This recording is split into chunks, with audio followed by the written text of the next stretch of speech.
Chapter 4487. For many things, the closer you are to life and death, the easier it is for you to think things through. He really thought that he was going to lose you. Lying in bed, Huajin replayed Alice's words over and over in his mind. If it were not for her, he would not have known that he was so important to Gong Jie. What? He could not figure out why someone as outstanding as Gong Jie would like him. Alice could not help but laugh when she heard that. Like, is too abstract. Take me as an example. The first time I saw Gong Jie, I inexplicably fell in love with him. I can't remember what I really liked about him. But I vaguely remember that I was deeply infatuated with his youthful frivolity and high-spirited spirit.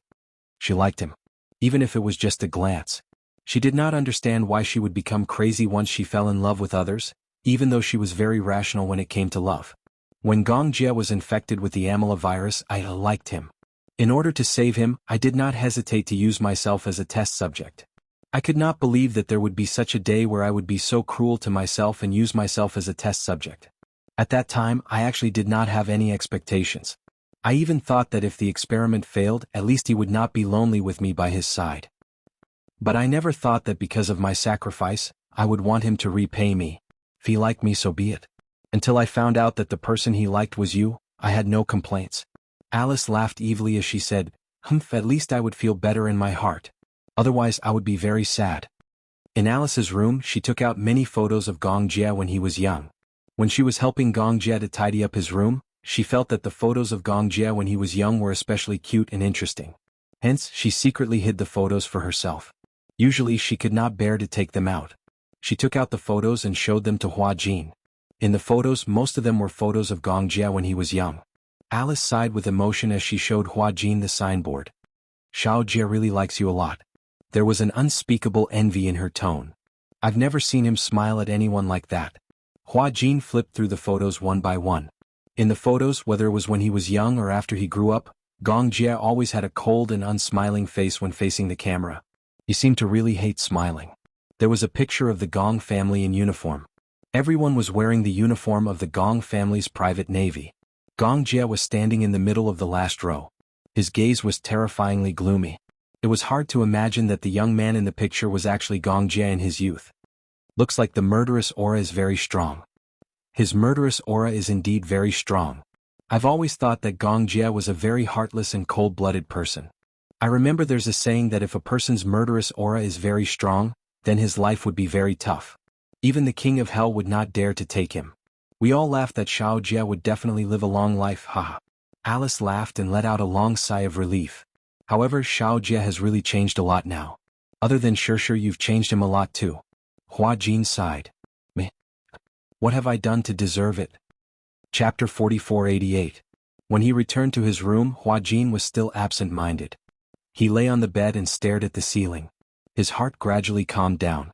He closed his eyes and stopped thinking so much. The next day, when Huajin woke up, Alice told him that Gong Jie had left at dawn. Huajin was a little absent-minded. He didn't know why, but he had an ominous premonition. It was Gong Jie's order to arrange for Huajin and Natalia to stay on Dark Wind Island. After all, Huajin was facing many threats at that time. Gong Jie couldn't let him go as long as the remnants of the Sacred Hall were not eliminated. He didn't want to be kidnapped again. Yu and Xiao Yichen took a private jet back to China. Because Yueyao had a fever on the eve of his birthday. The two of them had stayed on Dark Wind Island for a long time. Yu's condition had stabilized. They missed Yueyao very much. Since it was Yueyao's birthday, the two of them had decided to go back early. They didn't expect Yueyao to have a fever. Yueyao was 4 years old. It wasn't a small matter for a child at this age to have a fever. Yun Shishir was very nervous. The family doctor said that it was best to do a comprehensive checkup. It was safer to go to the hospital. Many children at this age contracted pneumonia because the doctor didn't do a comprehensive checkup. Therefore, she nervously carried the child to the hospital. In the hospital, Yueyao had a fever of 39 degrees Celsius. It was said that the fever alternated between warm and cold. When Yueyao fell asleep at night, he liked to kick the blanket because of the heat. When it was late at night, the temperature turned cold and he caught a cold. Once a child caught a cold, his fever rose quickly. The doctor suggested that he stay in the hospital for observation. During the observation period, Yueyao's condition gradually stabilized. Then Yun Shishir was surprised to find that she met a child in the hospital. Jingyang. Yun Shishir had a deep impression of this child. The first time she saw this child was when she and Gu Xingze had an accident. She lost her sight and Gu Xingze donated his corneas to another child, Jing Yang. At that time her eyes had not recovered, so she did not see what the child looked like. However, even though she couldn't see, she had held the child before. Coincidentally, he met Jing Yang this time because Jing Yang had caught a cold and had a fever just like Yueyao. The two children stayed in the same ward and on the same floor. Yun Shishir happened to see Jing Yang when she was fetching water for Yueyao. He had just finished his 4-drip, and the lively little guy was clamoring to get out of bed for a walk. When he passed by Yueyao's ward, he heard Yueyao crying because she was taking his temperature. The little fellow curiously went to the door and bumped into Yun Shishir, who was about to get hot water. The little bun bumped into her leg. Yun Shishir did not know who he was, but she was attracted by the little fellow's handsome face at first sight. He was really cute. He had a pair of big watery eyes and the pupils were amber.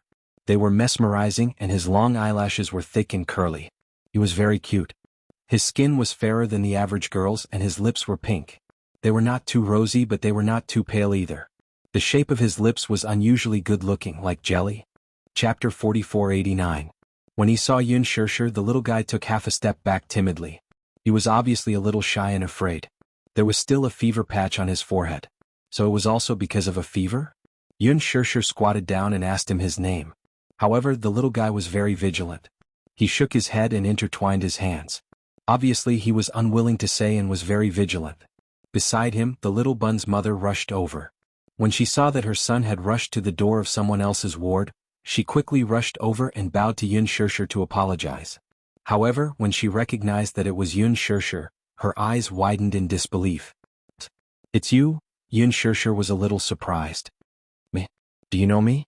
She was not too curious. That was because too many people knew her. However, this woman's surprise did not seem like she had seen a superstar, but an old friend. "Yun Shishir, is that you?" The woman picked up the little bun and smiled as she held the little bun's hand. She waved at her. "Come, Yang, say hello to Auntie." Seeing that his mother seemed to know this auntie, the little bun opened his mouth and called out in a childish voice, "Auntie? Miss Yun, it's me. This is my son. His name is Jing Yang. Do you still remember him?" "Ah." Yun Shishir let out a short, "ah." In an instant, her gaze landed on Jing Yang again, but her eyes were already red with emotion. This child was the child who received Xingzhe's cornea donation. When Yang was born, he was the same as other children, but as he gradually grew up, other children began to look at the world curiously. However, he lay in the crib, motionless, and didn't know how to fool around. I teased him with toys, but he didn't have any reaction. Although his eyes were wide open, they weren't focused. Jing Qi sat on the bed and chatted with Yun Shishir. Beside her, Jing Yang was lying beside Yueyao's bed. He held his little head and curiously sized up the little girl who was about the same age as him. He stared at her curiously and carefully reached out to poke her face from time to time. Yueyao had just had a fever injection and was already asleep. Yun Shishir was listening attentively. Jing Qi continued, "He was always lying still. I was afraid that something would happen to the child. I sent him to the hospital and found out that the child had a congenital cornea defect. The doctor said that it might be because I didn't get enough nutrition when I was pregnant, but he couldn't rule out other reasons. In any case, the child was born with a problem with his eyes. When I found out about this, I was so worried that I couldn't sleep well for a few nights. The child's surgery fees are a problem, not to mention the scarce source of cornea donors." Yun Shishir looked at Jing Yang and felt pity for him. Perhaps it was love for the house, love its crow. For the past few years she had been missing Gu Xingze. In this child, she seemed to see the continuation of Gu Xingze's life. Thank you very much. If it wasn't for Mr. Gu Xingze, I wouldn't know what to do. I also thought of donating my own cornea to him, but the doctor said that the hospital doesn't have the right to perform such a surgery. I like this child. Not only is this child beautiful, but he gives me a sense of familiarity. Chapter 4490. The person had passed away and the living were like this. Jing Qi lowered her head, feeling a little sad. She suddenly said, "Actually, I didn't know about Gu Xingze before, but after that, I went to watch many of his movies including The Green Apple, that you guys filmed together." After a pause, Jing Qi didn't know if she should mention this. "I think Mr. Gu Xingze likes you very much, right?" "You?" Yun Shishir looked at her in surprise. "I'm sorry," Jing Qi lowered her head guiltily. "Actually, I know that with my identity I shouldn't mention this. However, the movie The Green Apple, especially made me cry. It's too touching. We're clearly in love, but we have to be in so much pain. I've watched this movie several times. Moreover, from this movie I can tell that the way Mr. Gu Xingzi looks at you is from the bottom of his heart. It's not an act. Yun Shishir suddenly fell silent. Jing Qi continued, I'm very sad about Mr. Gu Xingzi's accident, but I also hope that you can let him go. I think that if there's a next life, perhaps the two of you will meet again at a certain street corner. Look, fate is really a magical thing. We actually met here again and even stayed in the ward next door. Don't you think this is a magical thing? Yun Shishir heard this and agreed.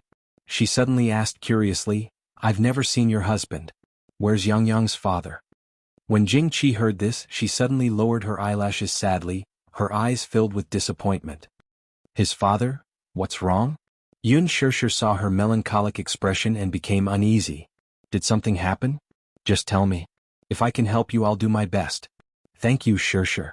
But, actually, I didn't mention the child's father to you last time because I'm actually not married yet. Not married?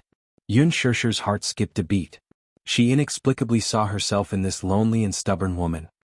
5 years ago, I fell in love with a man and wanted to be with him without hesitation.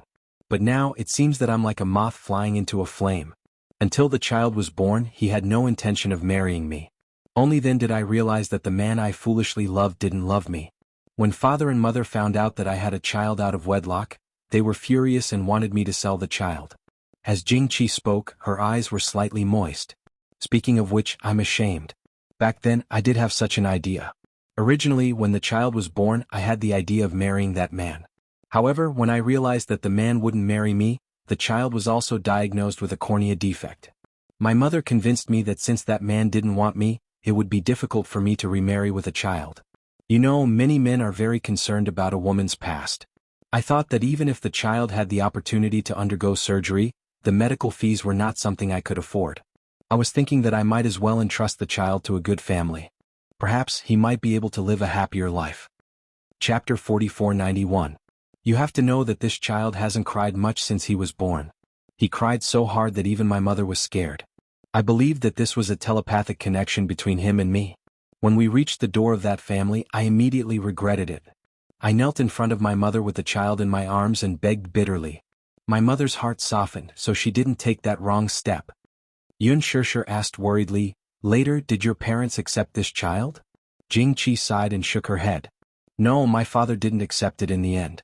He even threatened to cut off our father-daughter relationship. My mother's heart ached for me. Although she didn't agree with my actions and felt that this child would delay my life, she would occasionally sneak a few glances at me and the child behind my father's back. Yang Yang is very sensible, obedient, and she likes him very much. My mother likes this child now. As she said this, Jing Qi looked at Jing Yang with eyes full of love. By the bed, Jing Yang was gently fiddling with Yueyao's long eyelashes with his small hands. Yueyao was sleeping peacefully. When Jing Qi saw him, she immediately stopped him in a low voice. Yang Yang, don't touch, Mom. Her eyebrows are so beautiful. Jing Yang turned his head, his eyes bright as if there were many little stars. They're just like dolls. So cute. Little fool, those are eyelashes, not eyebrows. Oh, eyelashes. Jing Yang muttered eyelashes silently. He was so young that he couldn't even distinguish eyelashes from eyebrows. Don't touch your sister. She's sick, understand? Yun Shishir smiled and said, it's okay. When Jing Yang heard this, he replied with an, oh. He turned his head and looked at Yueyao, his heart full of love. So cute. She was even cuter than a doll. This little sister was the most beautiful girl he had ever seen. Jing Qi said to Jing Yang, let's go back to our room and take your medicine obediently. Then take an afternoon nap, okay? In the past, Jing Yang would definitely listen to her words. But now he didn't say a word. He lowered his head and pouted. It was obvious that he was unwilling. Jing Qi was surprised. Was this little guy throwing a tantrum? Jing Yang was now in kindergarten. Because of his handsome and cute appearance, he was very popular with the girls in the class. However, he liked to play with boys. Even if there were so many girls chasing after him to play with him, he would ignore them all. Although Jing Yang was well behaved in front of her, he was actually very naughty when he was with the other boys in the class. It was also from the class teacher that he found out that many girls in the class were jealous of him. Jing Qi didn't know whether to laugh or cry. At such a young age, she already knows how to be jealous? However, Jing Yang, who never liked to play with girls, was unwilling to go back to the ward because of the Yueyao. Jingqi seemed to have seen through his thoughts. Do you think your sister is very cute and want to stay and accompany her? Yes. What's her name? Yun Shishir also squatted down and looked at him at eye level. She looked at him and said, her name is Yueyao Mu Yueyao. Yueyao. Jing Yang seriously and methodically learned to speak. Finally he said Yueyao's name very clearly. She's sick. Jing Yang lay by the bed and looked, obviously unwilling to leave. Chapter 4492. When Yun Shishir saw this she said to Jingqi, since he likes to be with Yueyao, let him stay. When Jingqi heard this she said cautiously, will it cause you trouble? How can that be? I can't even wait to like him. Yun Shishir and Jingqi chatted idly. At first, Jingqi was still a little nervous. After all, Yun Shishir was a public figure and a big star. She was afraid that she had said something wrong. But later on, Yun Shishir gave her an extremely amiable feeling, and she gradually opened her mouth. The women sat together and talked about nothing more than the children's problems. As they chatted, Jing Yang let out a surprised sound. Wow, Yueyao is awake. Yun Shishir and Jingqi turned their heads in unison and saw Yueyao slowly opening her eyes. The moment she opened her eyes, they seemed to emit a dazzling light like diamonds. Jing Yang, who was lying at the side, actually suffocated. So beautiful. Jing Yang had originally stayed by Yu Yao's side out of curiosity. He saw that her face was red from fever and her eyelashes were long. Even though her eyes were closed, it wasn't hard to imagine how adorable she was. However, when Yueyao opened her eyes, Jing Yang felt that his breathing was almost stagnant. He was afraid that his breath would accidentally wrinkle such a beautiful face. Jingqi saw that Jing Yang's face was actually red and found it strange. Yang, why is your face red? Jing Yang heard this but did not say anything. Yun Shishir also saw his red face. Yu Yao opened her eyes. They flickered softly like the fluttering wings of a butterfly. She turned to look at Yun Shishir and pouted. Mommy. Yueyao hurts. Where does it hurt? Head. Yueyao's speech was not very smooth. She was slurring her words but they sounded extremely cute. When Jingqi heard this she immediately urged Jing Yang to say, Yang, sister says she has a headache. Do you want to rub it for her? Can I? Of course. Jing Yang timidly stretched out his small hand. Yueyao then saw an unfamiliar boy lying on the bed. She was a little scared and pulled up the quilt to cover half of her small face. She only used a pair of eyes to secretly size him up. Jing Yang's face turned even redder. However, he refused to retract his hand. Instead he leaned forward. His small hand was carefully placed on her forehead. Yueyao looked at him and then at his hand on her forehead. She licked her dry lips and finally revealed a little of her face. Jing Yang smiled at her and immediately said, I'm Jing Yang. You can call me Yang. Yang? Yueyao was still a little shy. She was so afraid of strangers. Since she was young, other than Yun Shishir and Yu, it was difficult for others to hold her for a while. Yun Shishir was surprised that Jing Yang could touch her forehead. This child has been afraid of strangers since she was young. Yun Shishir explained, I thought she would cry when she woke up and saw Yang. So afraid of strangers? My Yang has never been afraid of strangers since he was young, but this child is very smart. He was almost kidnapped by human traffickers when he was young. Kidnapped? Chapter 4493. The nurse came to make ward rounds and found Jing Yang's room. Seeing that he was not around, she went next door, but she did not expect Jingqi to bring Jing Yang to another room. Seeing Yun Shishir and Jingqi sitting together, the nurse was a little surprised. Do you know each other?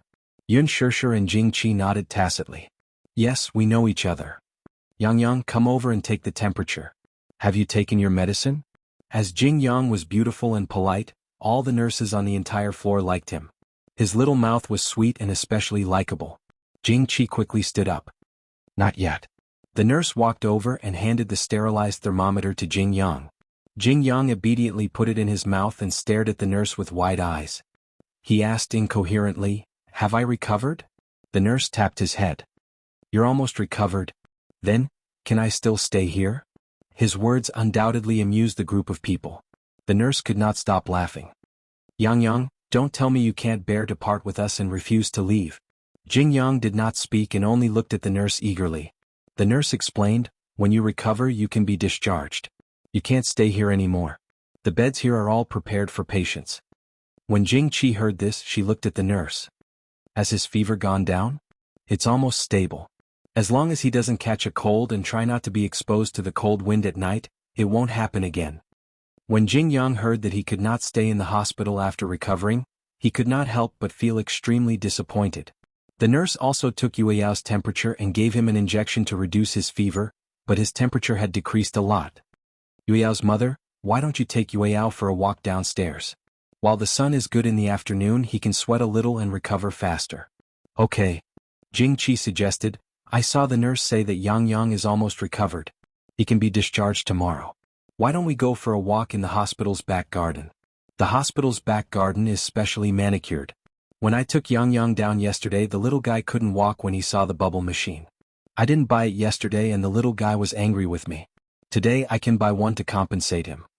Yun Shishir also nodded. Mu Yaja was not around, and Yu and Xiao Yichen would only arrive the next day. She had been taking care of Yueyao the whole day.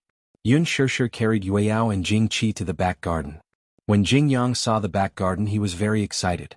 He took the 5 yuan that Jingqi handed him and ran to the hospital's convenience store to buy a bubble machine. He held up the bubble machine and ran back to Yueyao as if he was presenting a treasure. When Yueyao saw this, she was extremely moved. She gently kicked her legs, indicating to Yun Shishir that she wanted to come down. Yun Shishir hurriedly put Yueyao down and the little guy ran to Jingyang. When the two little guys stood together, Jingyang was still taller. She stood on her tiptoes and reached for the bubble machine in his hand. Jingyang was just about to give the bubble machine to Yueyao. When Yun Shishir saw this, she immediately reminded her, Yueyao, you're not allowed to snatch it. If you want to play, you have to ask your brother if he agrees. Jingqi was even more surprised by her good upbringing. Originally, she thought that the child of a big celebrity should be doted on since he was young. His upbringing and etiquette were not outstanding. Chapter 4494. As it turned out, while Yun Shishir doted on her child, she never neglected her education. In Yueyao's heart, Yun Shishir was very prestigious. She had never hit her, but the little girl was willing to listen to her. When Yueyao heard Yun Shishir's words, she retracted her hand and asked carefully, Can you lend it to me to play with? Of course, Jingyang was willing to let her play with it. He could even give it to her. Originally, he had wanted to play with it yesterday, but because Jingqi didn't buy it immediately and forgot to bring cash, he could only watch the other children play. When some of the children saw him standing alone, they took the initiative to come over and invite him to join them. But Jingyang wasn't willing. After returning to the ward, the night passed. When he woke up, he was no longer interested in the bubble machine. Jingyang had bought the bubble machine because he felt that Yueyao would like it, so it was a little like presenting a treasure. Jingyang handed the bubble machine to her. Yueyao held the bubble machine in her hand lovingly, raised it high, and took a few steps forward happily. Yang, take Sister Yueyao to play, okay? Okay. The back garden wasn't big. Jingqi and Yun Shishir were circling the small flower bed. The children were playing in the fitness area and could be seen at a glance. Yun Shishir could never bear to let Yueyao out of her sight. She and Jingqi sat on the stone bench and chatted, while Jingqi held Yueyao's hand and went to the small square to play with the bubble machine. Yueyao especially liked bubbles. On this day, the afternoon sun was especially good. Under the refraction of the sun, the bubbles that came out were colorful like rainbow balls. Yueyao loved rainbows the most. Every time a bubble came out, she would be foolishly happy for a long time. Jingyang took the bubble machine and sprayed a lot of bubbles on her body. Yueyao suddenly felt like she was surrounded by bubbles. The moment the bubble came into contact with her body, it popped and burst. Instantly, the cool bubbles splashed on her skin and it felt a little cool. She liked this feeling. Seeing that she liked it so much, Jingqi kept blowing bubbles at her. A child of this age had an extremely rich imagination. It was just a bubble machine and they could play with it. Just like that, the two little guys excitedly played with a bubble pistol for the whole afternoon. They were so happy that Yun Shishir and Jingqi were unwilling to leave no matter how they called them. They stayed in the square. In the end, when Yun Shishir carried Yueyao in her arms, Yueyao looked at Jingyang with an aggrieved expression, reluctant to part with him. It turned out that when they were playing, Jingyang told her that he might be discharged from the hospital the next day, and she didn't know if she could see him again. When Yueyao heard this, he was a little absent-minded and started to feel unhappy. Yang, say goodbye to your sister. Jingqi tempted him. Jingyang raised his small hand, but he couldn't bear to wave it away. He just stared at her deeply, obviously unwilling to part with her just like that. But when he heard Jingqi say that Yueyao still had to take medicine when she went back, he waved his hand sensibly. When Jingqi carried him back to the ward, the nurse came to deliver the medicine, but he was unwilling to take it. Be good, Yang Yang. Aren't you going to listen to mommy? You have to be good and take the medicine to recover.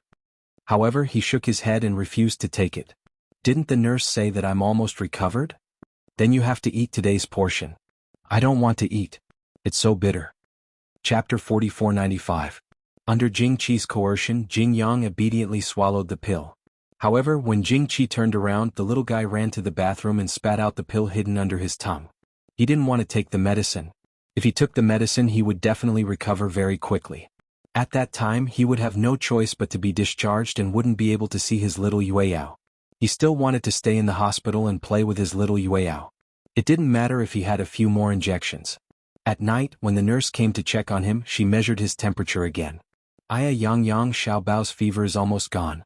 He can be discharged tomorrow. Jing Yang stood at the side, his eyes wide open as if he had been struck by lightning. The nurse held the thermometer and looked at Yang Yang, who was widening his eyes. She squatted down and hugged the little guy reluctantly. Aya, Auntie really can't bear for Yang Yang to leave. However, Yang Yang can't stay sick forever and stay in the hospital. After he's discharged, he must be careful not to catch a cold. When Jing Qi heard that he could be discharged, she asked excitedly, won't his fever return? No, as long as he doesn't catch a cold and be exposed to the cold wind, he'll be fine.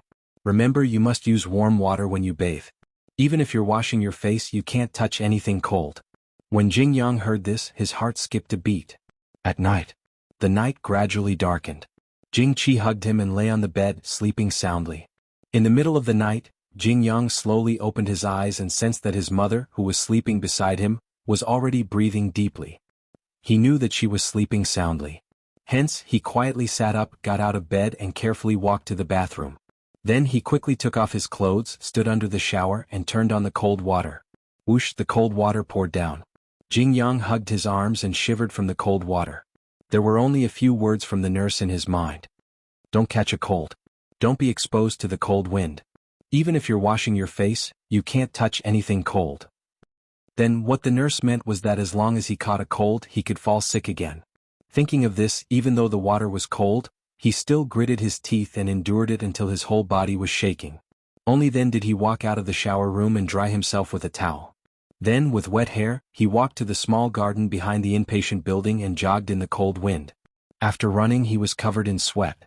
He walked to the shower and continued to wash his body with cold water. The next day, the moment Jing Qi woke up, she sensed the slightly rapid breathing beside her.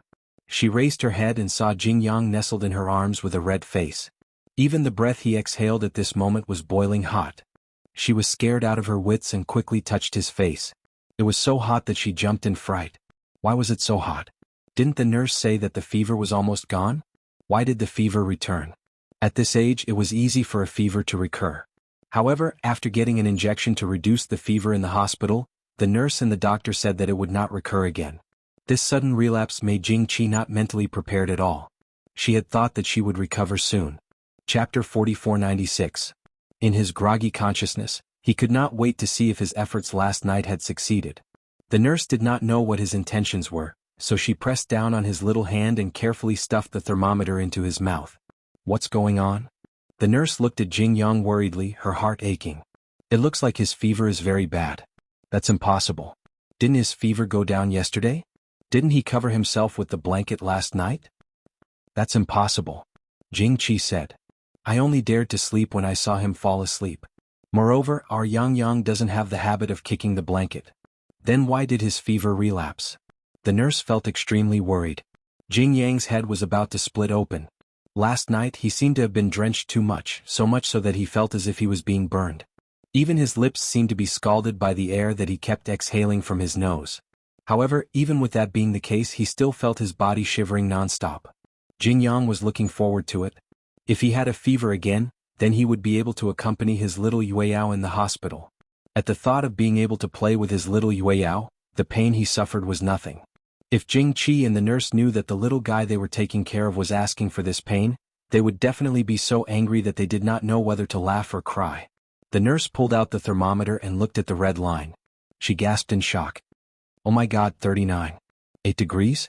Why is his fever so high? It's even higher than the temperature measured when he entered the hospital. When Jing Qi heard this, she also became worried. Coincidentally, the flu had been more frequent recently. She asked worriedly, could he have contracted the flu? That's impossible. Other than the high fever, there don't seem to be any other similar characteristics. Then, why does it keep going back and forth? Before coming to the hospital, because the fever was not high, he had been using a fever patch. In addition, the nearest children's hospital had prescribed medicine. However, the fever kept going back and forth and it was getting worse and worse. Jingqi was worried that it was the flu and was sent to a big hospital. The nurse said, let's get an injection to reduce the fever first. I'll get the chief doctor to come over personally in the afternoon. Okay. Hearing that he had a fever again, the corners of Jing Yang's mouth curled up in relief. Then he almost fainted and lost consciousness. When he woke up again, he was already on an intravenous drip. Because the infusion policy had become strict, especially for children, it was not easy to get infusions. But his fever was too high. The feeling of having a fever was really unpleasant.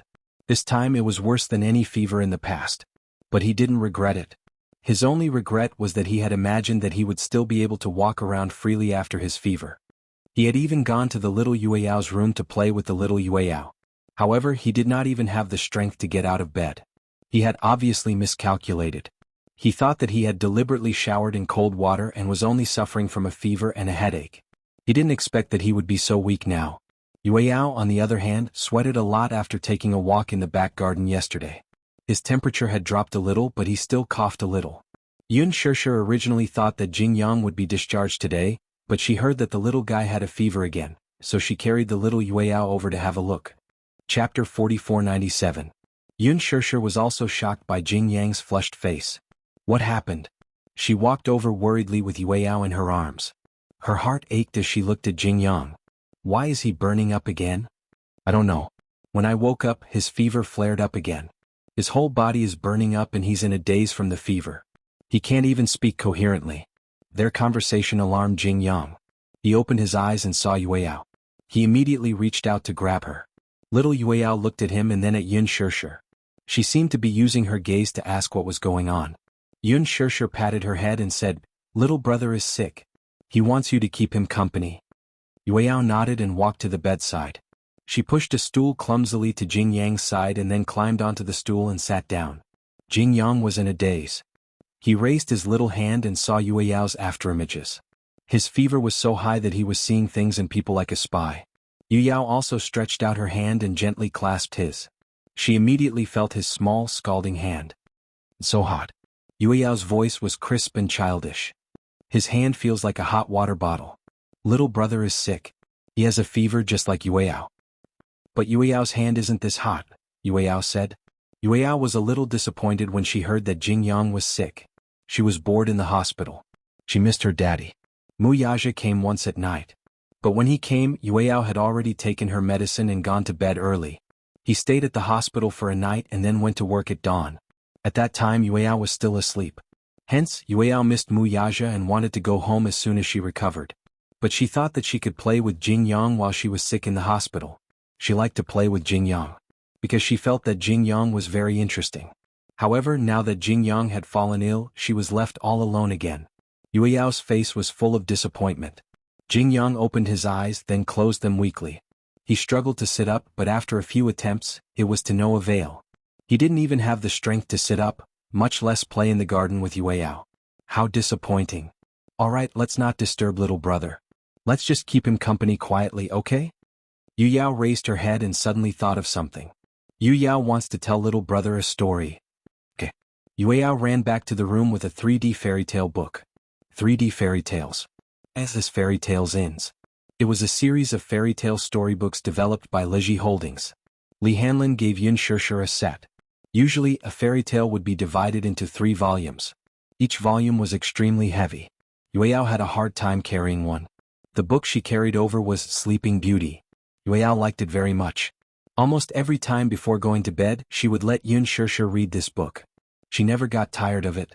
Towards the end, she could almost memorize it herself. Children at this age were very passionate about things and stories that they loved. It was just like watching cartoons. They would watch them repeatedly. Yun Shishir was helpless. She didn't know whether to laugh or cry. But there was nothing she could do. Chapter 4498. Let me read it to you, okay?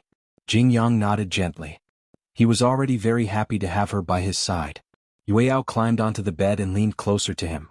Then he opened the book in front of him and flipped to the first page. A vivid three-dimensional castle was displayed in front of him. Jing had never seen such a gorgeous three-dimensional book before, and his gaze was slightly surprised. The castle had a pulling effect. He gently pushed and pulled a mechanism, and with the pushing and pulling effect, two paper figures appeared on the castle. They were the king and queen. This is the king and this is the queen. After Yueyao introduced them in a serious manner, he said tirelessly, "In the past there was a king and queen who never had children. They were very sad and distressed because of this." Jing interrupted curiously, "Why didn't they have children?" Yueyao was stumped by this question. "Oh, I know." Jing remembered that he had seen an advertisement before. Infertility? However, Yueyao had never heard of this unfamiliar word before. He looked at Yun Shishir in surprise. Yun Shishir almost burst out laughing. Jing Qi was very embarrassed at the sight. She secretly felt helpless about why her son had asked such an idiotic question. Yun Shishir asked with a red face, "How did he know about infertility?" "When he followed me to buy groceries, some people would post advertisements for gynecological hospitals. Moreover, on TV there would also be advertisements for infertility. He can read a little." "He can read at such a young age?" "Yes. I've taught him pinyin since he was young. He likes to read very much. When he has nothing to do, he will flip through the dictionary. He can read and write many words." "That's amazing." Yueyao suddenly tugged at Yun Shishir's sleeve. "Mommy, what's infertility?" Nothing. Yun Shishir quickly changed the topic and said to Jing, "Let Sister Yueyao continue telling the story, okay?" "Okay." Yueyao turned his head and turned another page of the fairy tale book. Two three-dimensional figures appeared by a river. Yueyao fiddled with a small mechanism, and a fish floated to the surface of the water. Jing exclaimed in surprise. He was instantly energized. "Your wish will come true. You will give birth to a daughter soon," Yueyao said, and another night passed. In the room of the castle, the queen was holding a baby, and the king came to her side. After some time, the situation that the little fish predicted really came true. The queen really gave birth to a very beautiful daughter. The king was so happy that he could not put it down and decided to hold a big banquet. Yueyao flipped through the night and suddenly an evil witch appeared, bearing fangs and brandishing claws. Not only did he invite his relatives, friends and foreign guests, but he also invited almost all the witches to send their kind wishes to his daughter. There were a total of 13 witches in his kingdom, and he only had 12 golden plates to entertain them, so he only invited 12 witches, leaving one uninvited. Jing nodded when he heard that. Chapter 4499. When the 11th witch had just blessed her, the 13th witch, the one who wasn't invited, came in. She was very angry that she wasn't invited.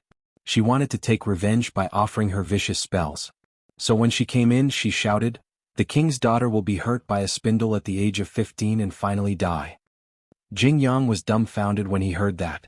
No one had ever told him such a fairy tale since he was a child. In the Mu family, Yun Shishir had been continuing the tradition of bedtime stories. When Yueyao was very young, she was very happy to tell her some fairy tales. Yueyao and Yu were different. Yu didn't like to listen to fairy tales. She just listened to Yun Shishir's voice and fell asleep peacefully. But Yueyao really liked to listen to these fairy tales. Later on, Yu designed a series of 3D books for her. Yueyao loved these exquisite 3D books so much that she could not put them down. She listened to Sleeping Beauty no less than 10 times, but she didn't get tired of it. Jing listened with relish, and from time to time he asked some questions that made Yueyao feel helpless. Is there really such a witch in the world? Is the princess dead? Many questions always made Yueyao feel helpless. In the end, Yun Shishir personally came forward to answer. On the side, Jing Qi praised, "Little Yueyao's storytelling ability is too strong. Generally, children of this age are generally not clever." Yun Shishir smiled and said, "Yueyao doesn't speak very well. It's just that she has heard these stories too many times so she can speak so fluently." Yueyao lay on the bed and turned a page of the book. A castle shrouded in darkness. In the gorgeous floor-to-ceiling window, there was the figure of the princess lying on the bed. When she was 15 years old, the past and the queen were not there. The princess was left alone in the palace. She walked around the palace looking at all the big and small rooms. Finally, she came to an ancient palace. Inside the palace there was a narrow staircase, at the end of which was a door with a golden key. When she turned the golden key, the door sprang open, and an old woman sat inside, busily spinning. When the princess saw her, she said, "Hello, Granny."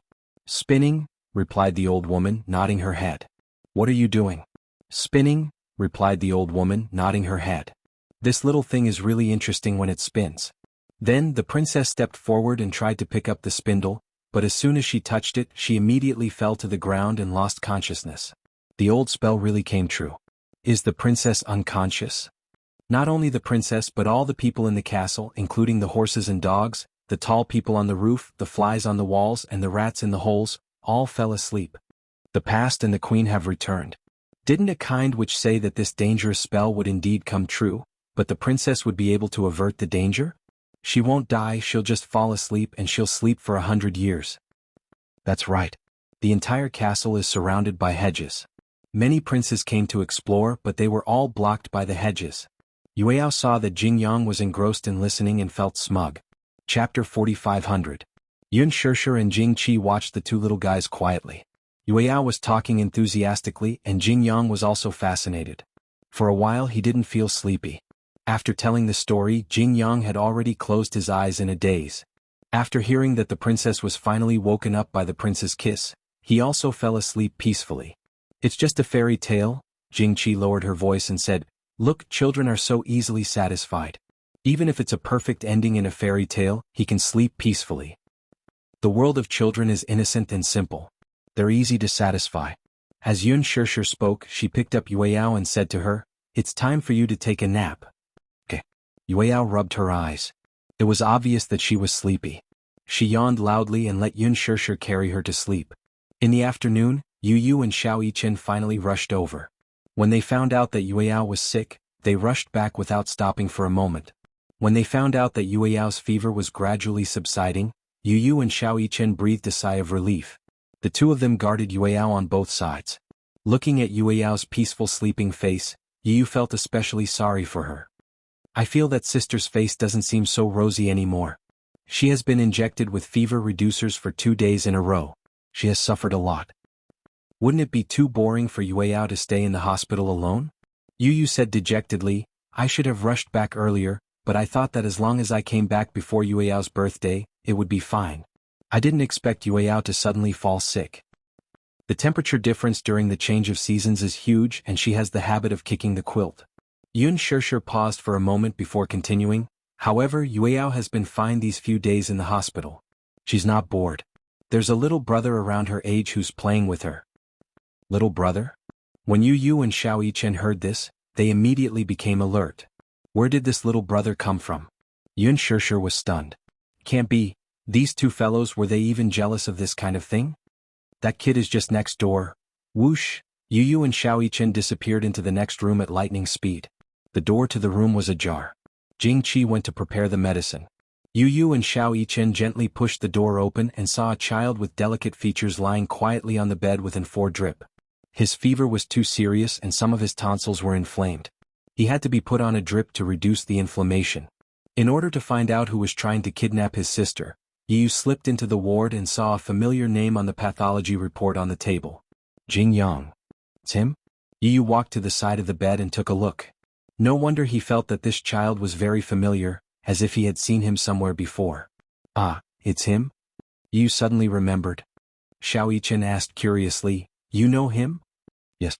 "Do you know who Gu Xingzi donated his cornea to?" "Could it be him?" "Yes. I remember that the child's name is Jingyang. I've seen that child before and I remember his eyes. Although his facial features have changed a lot, his eyes haven't changed at all." Chapter 4501. As soon as Yu finished speaking, Xiao Yichen could not help but flick him on the head. "You still have the cheek to call others children? You're a child too, okay? How dare you use such an old-fashioned tone?" Yu glared at him and bounced back. "I'm older than him, okay? You're saying that he's the recipient of Uncle Xingzi's cornea?" "Yes." For some reason Xiao Yichen was filled with emotions. This world is too small. I also heard that Uncle Xingzi donated his cornea to a child. It said that he has a congenital corneal defect. Initially Yu and Xiao Yichen were filled with righteous indignation towards this brat who wanted to abduct their sister. However, when they found out that Jingyang was the child who had received Gu Xingzi's cornea, they could not resist for a moment. For some reason they believed that Gu Xingzi had not disappeared. Instead he had always been there. However, through the cornea donation his life had been extended. And Jingyang was proof that he still existed. In the afternoon Jingyang finally woke up. Jingqi sat beside him, but her expression was no longer as loving as before. Instead it was surprisingly serious. "You're awake?" Jingyang looked at her interrogative expression and felt a little uneasy. "What's wrong, Mom?" Answer Mom's question honestly. "Yes. Did you sleep obediently by Mom's side last night?" Ah. Jingyang had never lied and he did not like to lie. However, even if he did not lie about this matter, he could not admit that he did not sleep obediently by his mother's side. Jingyang hugged the blanket and covered half of his face. He hummed guiltily. "Mom doesn't like children who lie." "Mom, I'm not lying. Then, a nurse told me that in the middle of the night she stood on the balcony and saw you running around the back garden." Jingyang was so scared that he burped. He had been discovered. And Jingqi grabbed the wet hospital gown that Jingyang had hidden in the bathroom and asked even more seriously, "What's going on? Why is this gown so wet?" There were a total of 2 sets of hospital gowns in the hospital. Early in the morning, Jingqi planned to wash Jingyang's hospital gown, but she couldn't find it. In the end, she found it in the corner of the bathroom as if it had been deliberately hidden. Jingyang felt even more guilty. He hid almost all of his face under the blanket, only revealing a pair of restless eyes. No one knows a child better than his mother. Jingqi understood this child. He must have lied, but what was the purpose of lying? Also, why did he go jogging in the garden instead of sleeping well at night? "Yang, answer me honestly. Where did you go last night? Did you catch a cold from playing in the garden last night?" Jingyang couldn't hide it any longer and could only nod silently. "What?" Jingqi was angry. "Why don't you sleep obediently by Mommy's side?" "Because," Jingyang pouted and said sadly, "I want to be sick. I want to be hospitalized." Jingqi was stunned. She had thought of countless answers, but she did not expect such an answer. Which child liked to be hospitalized, sick and in the hospital? Chapter 4502. Jingyang lowered his head and gently moved his lips. He then confessed in a lonely manner, "I want to play with little Yueyao. The nurse said that I'm about to recover and will be discharged today, but I don't want to. If I'm discharged, will I never be able to see her or play with her again?" Jingqi sighed helplessly. So it was because of this? So, this idiot didn't hesitate to get wet and run around the back garden in the cold wind in order to play with Yueyao. She remembered. Yesterday, the nurse had mentioned in front of him not to be cold and not to be exposed to the cold wind. This guy knew how to apply what he learned. Jingqi asked tentatively, "Do you like Sister Yueyao so much?" Jingyang nodded excitedly. "What do you like about her?" "She's so beautiful. Like a little princess." Jingqi almost fell to the ground. So, it was because Yueyao was good-looking. Did her son look at faces like this? What else? "She tells me fairy tales. But you can't get sick just to play with her." Jingyang immediately lowered his head guiltily. "Mom, I know I was wrong. I won't dare to do it again." Jingqi patted his head, feeling sorry for him. "Don't do such a stupid thing again. Besides, even if you're discharged from the hospital, you can still play with Sister Yueyao." Jingyang's eyes widened in surprise. "Really?" "Yes, when the time comes, Mom just needs to ask Yueyao's mother for her contact information. When you're out of school and on vacation, Mom can take you to play with Sister Yueyao." Okay. But before that, you have to recuperate. First, your fever has to go down." "Okay." Jingyang immediately obeyed and lay on the bed obediently like an obedient little angel. In the afternoon, Yueyao woke up from her afternoon nap. As soon as she opened her eyes, she ignored her 2 older brothers and asked Yun Shishir to play with Jingyang. Yu and Xiao Yichen were extremely hurt. This younger sister of his had completely ignored them. He didn't even notice their presence. Yun Shishir reminded her, "Yueyao, look who's back."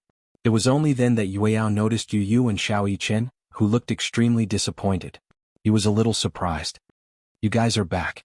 Idiot Yueyao, did you just notice us?" Yueyao smiled, revealing her white teeth. She then turned around and asked Yun Shishir, "Mommy, where's brother Yang?" Yu and Xiao Yichen looked at each other. They were furious. They couldn't help but worry that when Yueyao grew up and got a boyfriend, she would completely ignore her 2 older brothers.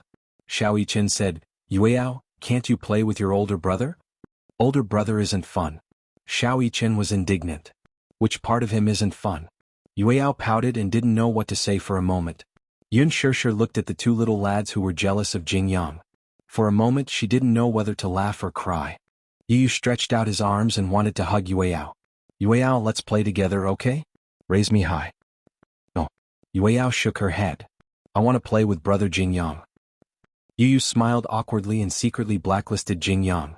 Chapter 4503. Mom, is brother Yang awake? I think so. He's probably on N4 drip now. When Yueyao heard this, she immediately lifted the blanket. Then I'll go play with him. Hey, wait. Yun Shirshir called out to her and said reproachfully, don't run so fast. What if you fall? I know. Bring this orange to brother Yang. Yun Shirshir had inadvertently heard Jing Qi mention that Jing Yang especially liked to eat oranges. Okay. Yueyao obediently took the orange and ran to the ward next door. Yu Yu and Xiao Yichen looked at each other. They could see in each other's eyes the grievance of being neglected by their beloved little sister. You can't be alone with that rascal like your little sister. Xiao Yichen leaned over and muttered to Yu Yu, otherwise what if little sister is kidnapped by that rascal? When Yu Yu heard this, she instantly became nervous. Her expression turned serious, but she also felt that it made sense. We can't let them be so close to each other and improve their relationship for nothing. Xiao Yichen added fuel to the fire by Yu Yu's ear. You have to know that many childhood sweethearts cultivate their relationship from a young age. Okay. Anyway, let's go over and watch over little sister. If that rascal dares to flirt with her, I'll definitely teach him a lesson. Xiao Yichen and Yu Yu instantly had a tacit understanding that they had a common enemy. It was as if they were brewing something big. Yun Shirshir didn't know what the two little buns were mumbling to each other, but she saw that they looked nervous and alert.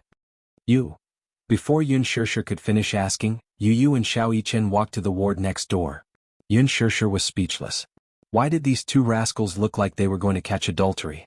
When they arrived at the ward next door, Yu Yu and Xiao Yichen entered. They saw Yueyao sitting by the bed with an orange in her hands. Jing Yang was leaning against the headboard with N4 drip in his hand. I'll dial it for you. Yueyao held up the orange and said proudly, I've seen how my mommy peels an orange. Yueyao can do it too. When Yu Yao walked in, Jing Yang had just finished changing his 4 drip. She knew that he was still on N4 drip and couldn't peel the orange. However, when she saw Jing Yang's greedy expression, she volunteered to peel the orange for him. When Xiao Yichen saw this, his nostrils flared. He had never eaten an orange peeled by his sister. Come on. Nothing. Yes. Even Yu Yu and Mommy had never enjoyed such special treatment from Hoi Yao. How could Jing Yang have the upper hand? Xiao Yichen felt that his position in Hoi Yao's heart was being threatened. He walked over and pouted as he said to Yueyao, I want to eat an orange too. Yueyao and Jing Yang were looking at each other sweetly, when Xiao Yichen appeared at the wrong time. Yueyao then realized that Yu Yu and Xiao Yichen were also in the ward. She asked in a childish voice, Why are you here? We knew you were sick, so we rushed back. But when you saw us, you ignored us. Yueyao imitated Yun Shirshir's tone and lectured them, You're already so old. Do you still need me to play with you? Seriously? Jing Yang found Yueyao's tone amusing and couldn't help but laugh. Xiao Yichen's eyes were almost spitting fire. What are you laughing at? Chapter 4504. Jing Yang immediately stopped smiling. Yu Yu stared blankly at the orange in Yueyao's hand. She pouted and said coquettishly, Yueyao, why aren't you peeling the orange for big brother? I'll peel the orange first. Yueyao's little hand gently rubbed the orange until the peel loosened. Then, she gently dug her index finger into the center of the orange and carefully peeled the peel. She peeled the orange very carefully. Her fair and adorable fingers peeled off the peel bit by bit. As the orange had been rubbed properly, it was very thin. When she finished peeling the orange, Yu Yao was surprisingly patient. Bit by bit, she peeled off the white peel on the fruit pouch. The white peel was edible, but it affected the texture slightly. Every time Yun Shirshir peeled an orange for Yueyao, she would peel off the white peel bit by bit. This made the texture even sweeter and more perfect. Yueyao imitated Yun Shirshir's actions and slowly tore off the white fruit along the lines. However, this process was extremely long. Moreover, Yueyao's fingers weren't very nimble. She peeled and paused for a while. Before they knew it, 5 minutes had passed and she had only peeled off half of the peel. If it had been any other time, Xiao Yichen would have lost his patience. However, since the person peeling the orange was Yueyao, he was happy to be patient. Yu Yu, Jing Yang, and Xiao Yichen stared fixedly at Yueyao as she peeled the peel. It was as though just watching her peel the white peel was exceptionally interesting. Finally, I'm done peeling. Yueyao proudly waved the peeled orange in front of the 3 of them. Look, I'm done peeling it. Xiao Yichen and Yu Yu stretched out their hands at almost the same time. However, Yueyao quickly retracted her hands. This orange isn't for you guys. Yu Yu and Xiao Yichen's fragile hearts were about to shatter when they heard this. If it's not for us, then who is it for? Mommy said that big brother Yang Yang likes to eat oranges. As Yueyao spoke, she peeled the orange in half and prepared to divide it into pieces for Jing Yang to eat. Jing Yang's hand was on an 4 drip, so Yueyao was about to feed him. This was a special treatment that Yu Yu and Xiao Yichen could only wish for. Xiao Yichen panicked and began to whine. Yueyao, I want some too. Why aren't you giving it to big brother? Yu could not care less about being reserved. This was the first orange Yueyao had peeled in her life. It had an incomparably special meaning. It was as if this was not an ordinary orange, but a century-old longevity fruit. It was as if eating this longevity fruit would make one immortal.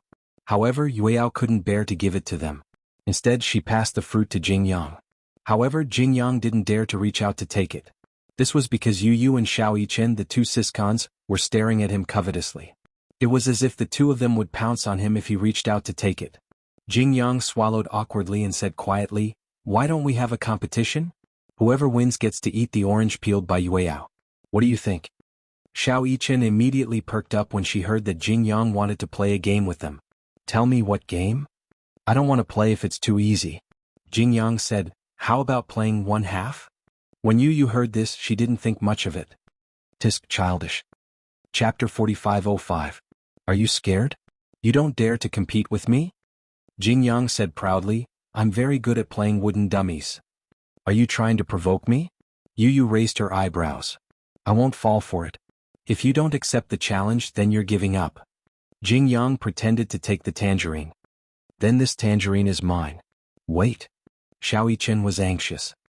"Isn't it just a game of wooden dummies? Let's compete. I'm not afraid of you." "Sure." Jing Yang sat up calmly.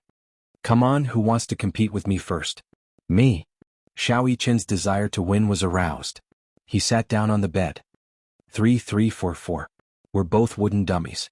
Don't talk and don't move. As soon as he finished speaking, Jing Yang and Xiao Yichen looked at each other motionlessly as if they had been petrified. Xiao Yichen was known for his impatience.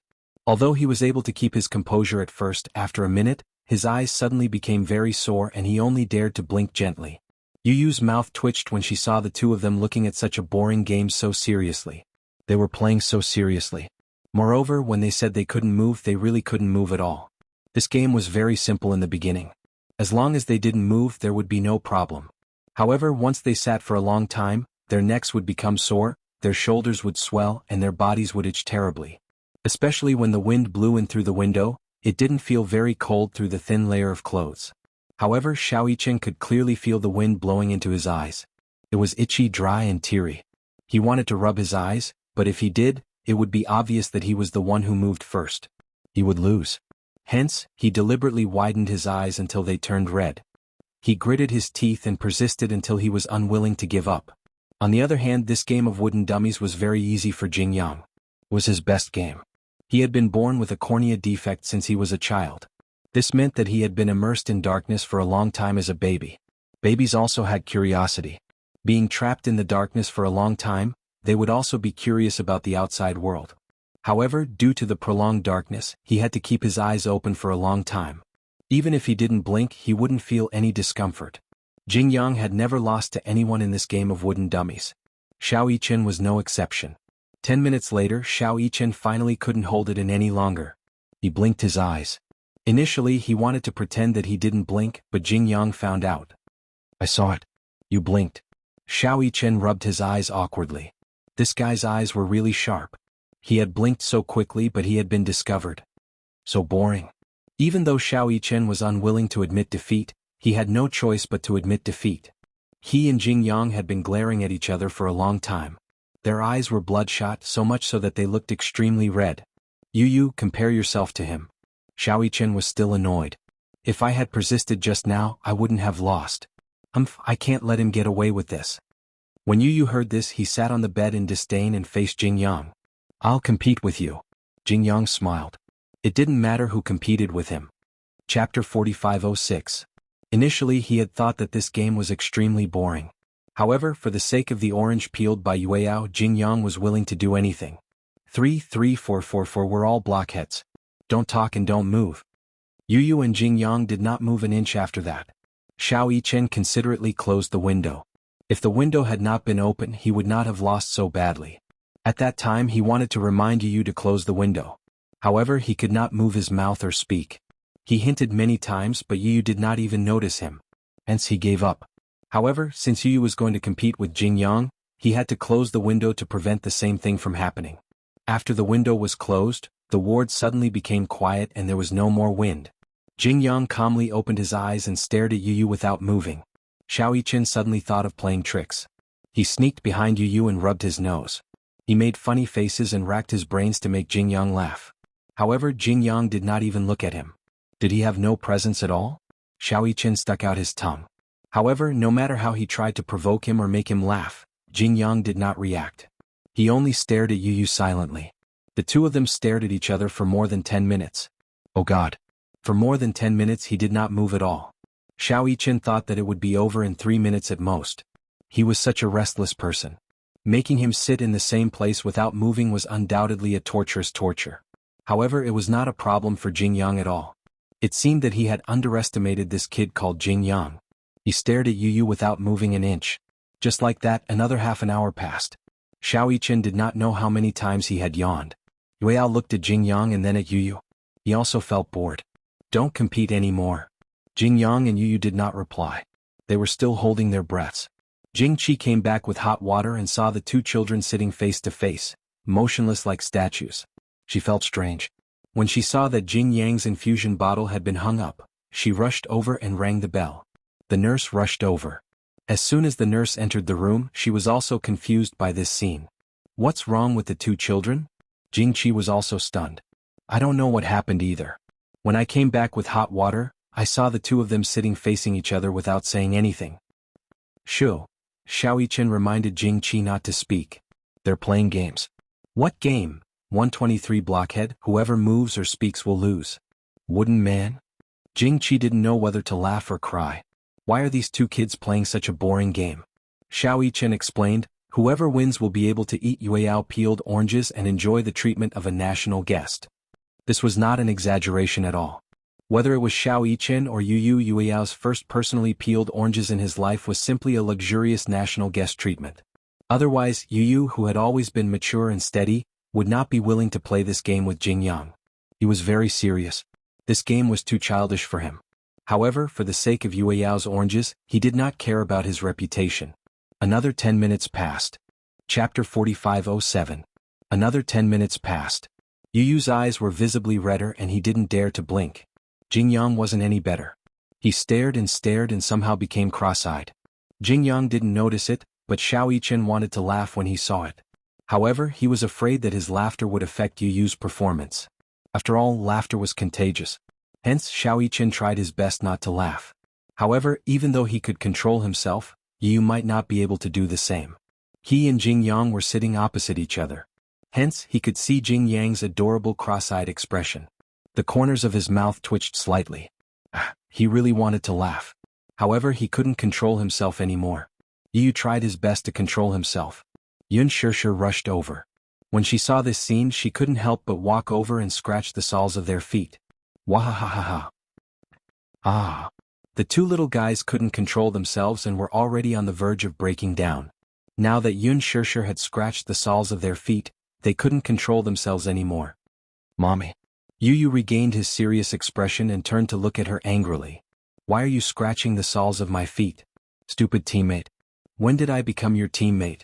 Yun Shishir didn't know whether to laugh or cry as she said, when I walked in, I saw the two of you staring at each other.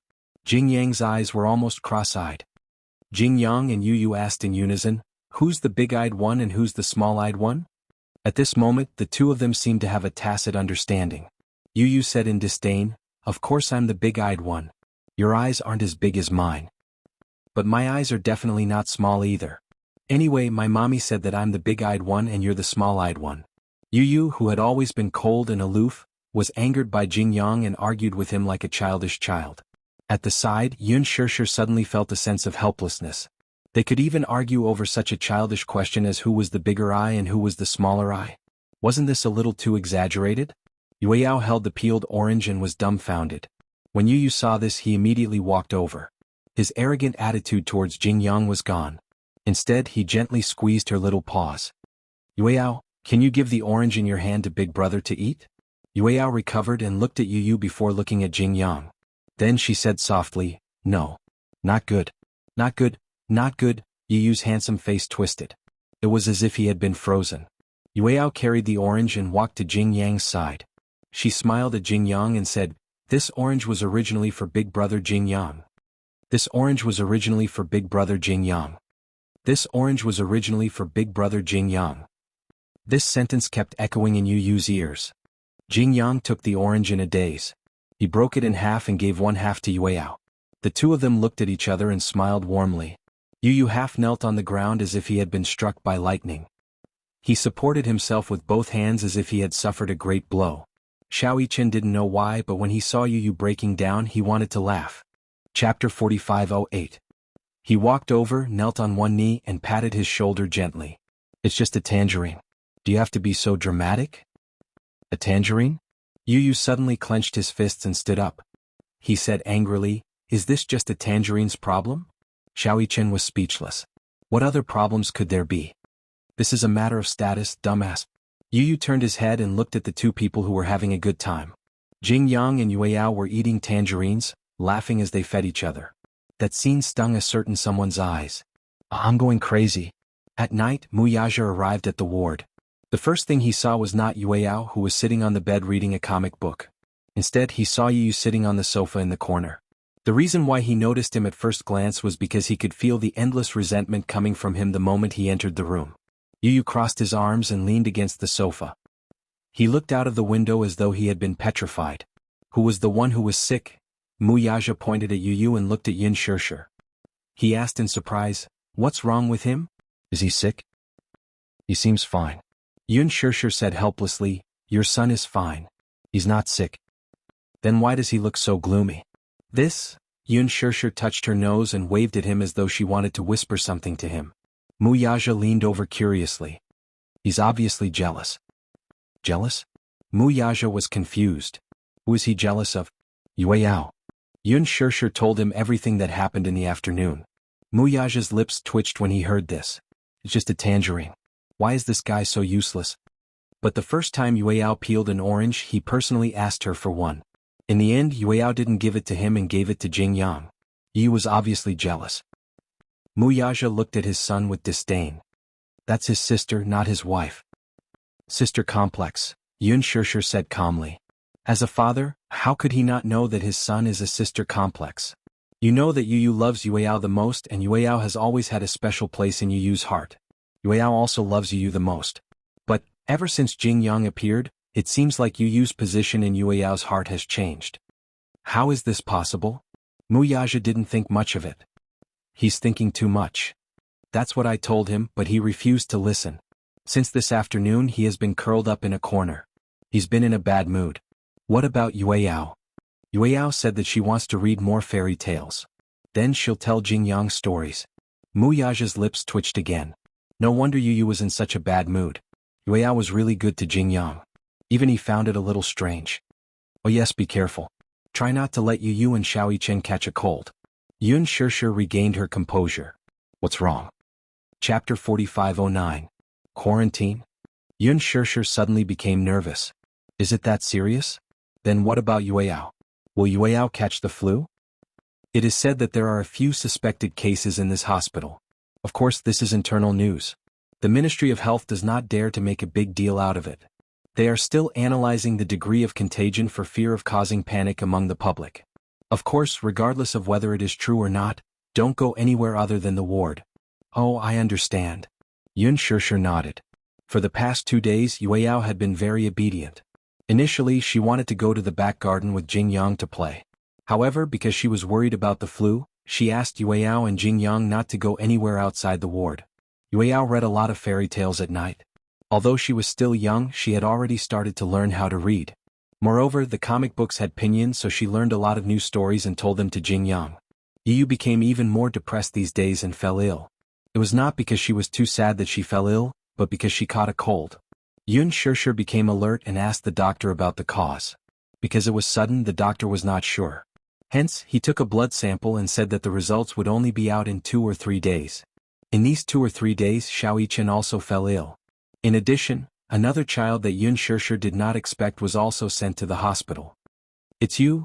Yun Shirshir stood in the corridor and looked at Chu Ho, who was holding a hot water bottle. She was so shocked that she could not speak. Chu Ho was also a little surprised to see her. "Why are you here?" Yun Shirshir frowned and said, "The 3 children are sick. They caught a cold and are hospitalized now." Chu Ho immediately became nervous when he heard this. "The 3 children are sick? They all caught a cold?" "Yes." Yun Shirshir asked again, "What about you?" "Xiao Bao caught a cold and was hospitalized. The doctor said that he might have contracted a new type of influenza and is now in a semi-isolated state." "So serious?" "Yes." "Haven't you noticed that many children are inexplicably hospitalized with a cold? The 4 major children's hospitals in Beijing were all overcrowded, and there was a shortage of beds. It's a change of season, and the weather has been fluctuating between hot and cold recently. When Xiao Bao caught a cold at first, I didn't take it to heart and kept asking the family doctor to give him injections and medicine. But after a week he suddenly had a fever. I was really worried, so I wanted to send him to an authoritative hospital. Unexpectedly, the doctor said that he might have contracted a new type of influenza. I heard that there are already deaths in another children's hospital." "Death cases?" Yun Shirshir was shocked. She had been following the news, but she had never heard of any deaths. "Why haven't I heard about it? I'm quite concerned about this matter. It's the news from this morning. There will probably be a report tonight." Chu Ho asked with concern, "Are the 3 little guys okay?" "We've already taken a blood sample and submitted it for testing. Because the hospital has been overcrowded recently, many doctors have been temporarily transferred to other hospitals. The test results will probably only be available in a few days. So we can't be sure if they have contracted the influenza." Chapter 45:10. Fortunately, Chanshan and Ruerue have not had much contact with Xiao Bao. Otherwise, the doctor said that such a young child would not be able to withstand the influenza virus. His life might be in danger. Yun Shirshir felt a lingering fear when she heard this. It was not that she did not notice it, but who would have thought that a new type of influenza virus would suddenly appear? She also noticed that there were a lot of children hospitalized recently. Moreover, the symptoms were surprisingly similar. They all started with a simple cold, followed by a high fever that did not subside. It would always recur. It would clearly subside, but the fever would return. No one thought that it was the flu. Lin Shi always slept in the same room as Xiao Bao, but Chanshan and Ruerue slept in another room. However, Chu Ho was still very nervous. He asked an authoritative doctor to take a look at him personally. After the doctor confirmed that there was no problem, Chu Ho was relieved. However, Xiao Bao is already in a state of semi-quarantine. It seems that the new type of influenza is real. We'll just have to wait for the announcement. Semi-quarantine? Yun Shirshir could not help but be curious. What do you mean by semi-quarantine? There can only be one parent watching over him. Because Chanshan and Ruerue are at home, he is worried, so he volunteered to stay and take care of Xiao Bao. Yun Shirshir returned to the ward, feeling a little uneasy. The ward was very big. There were a total of 4 beds.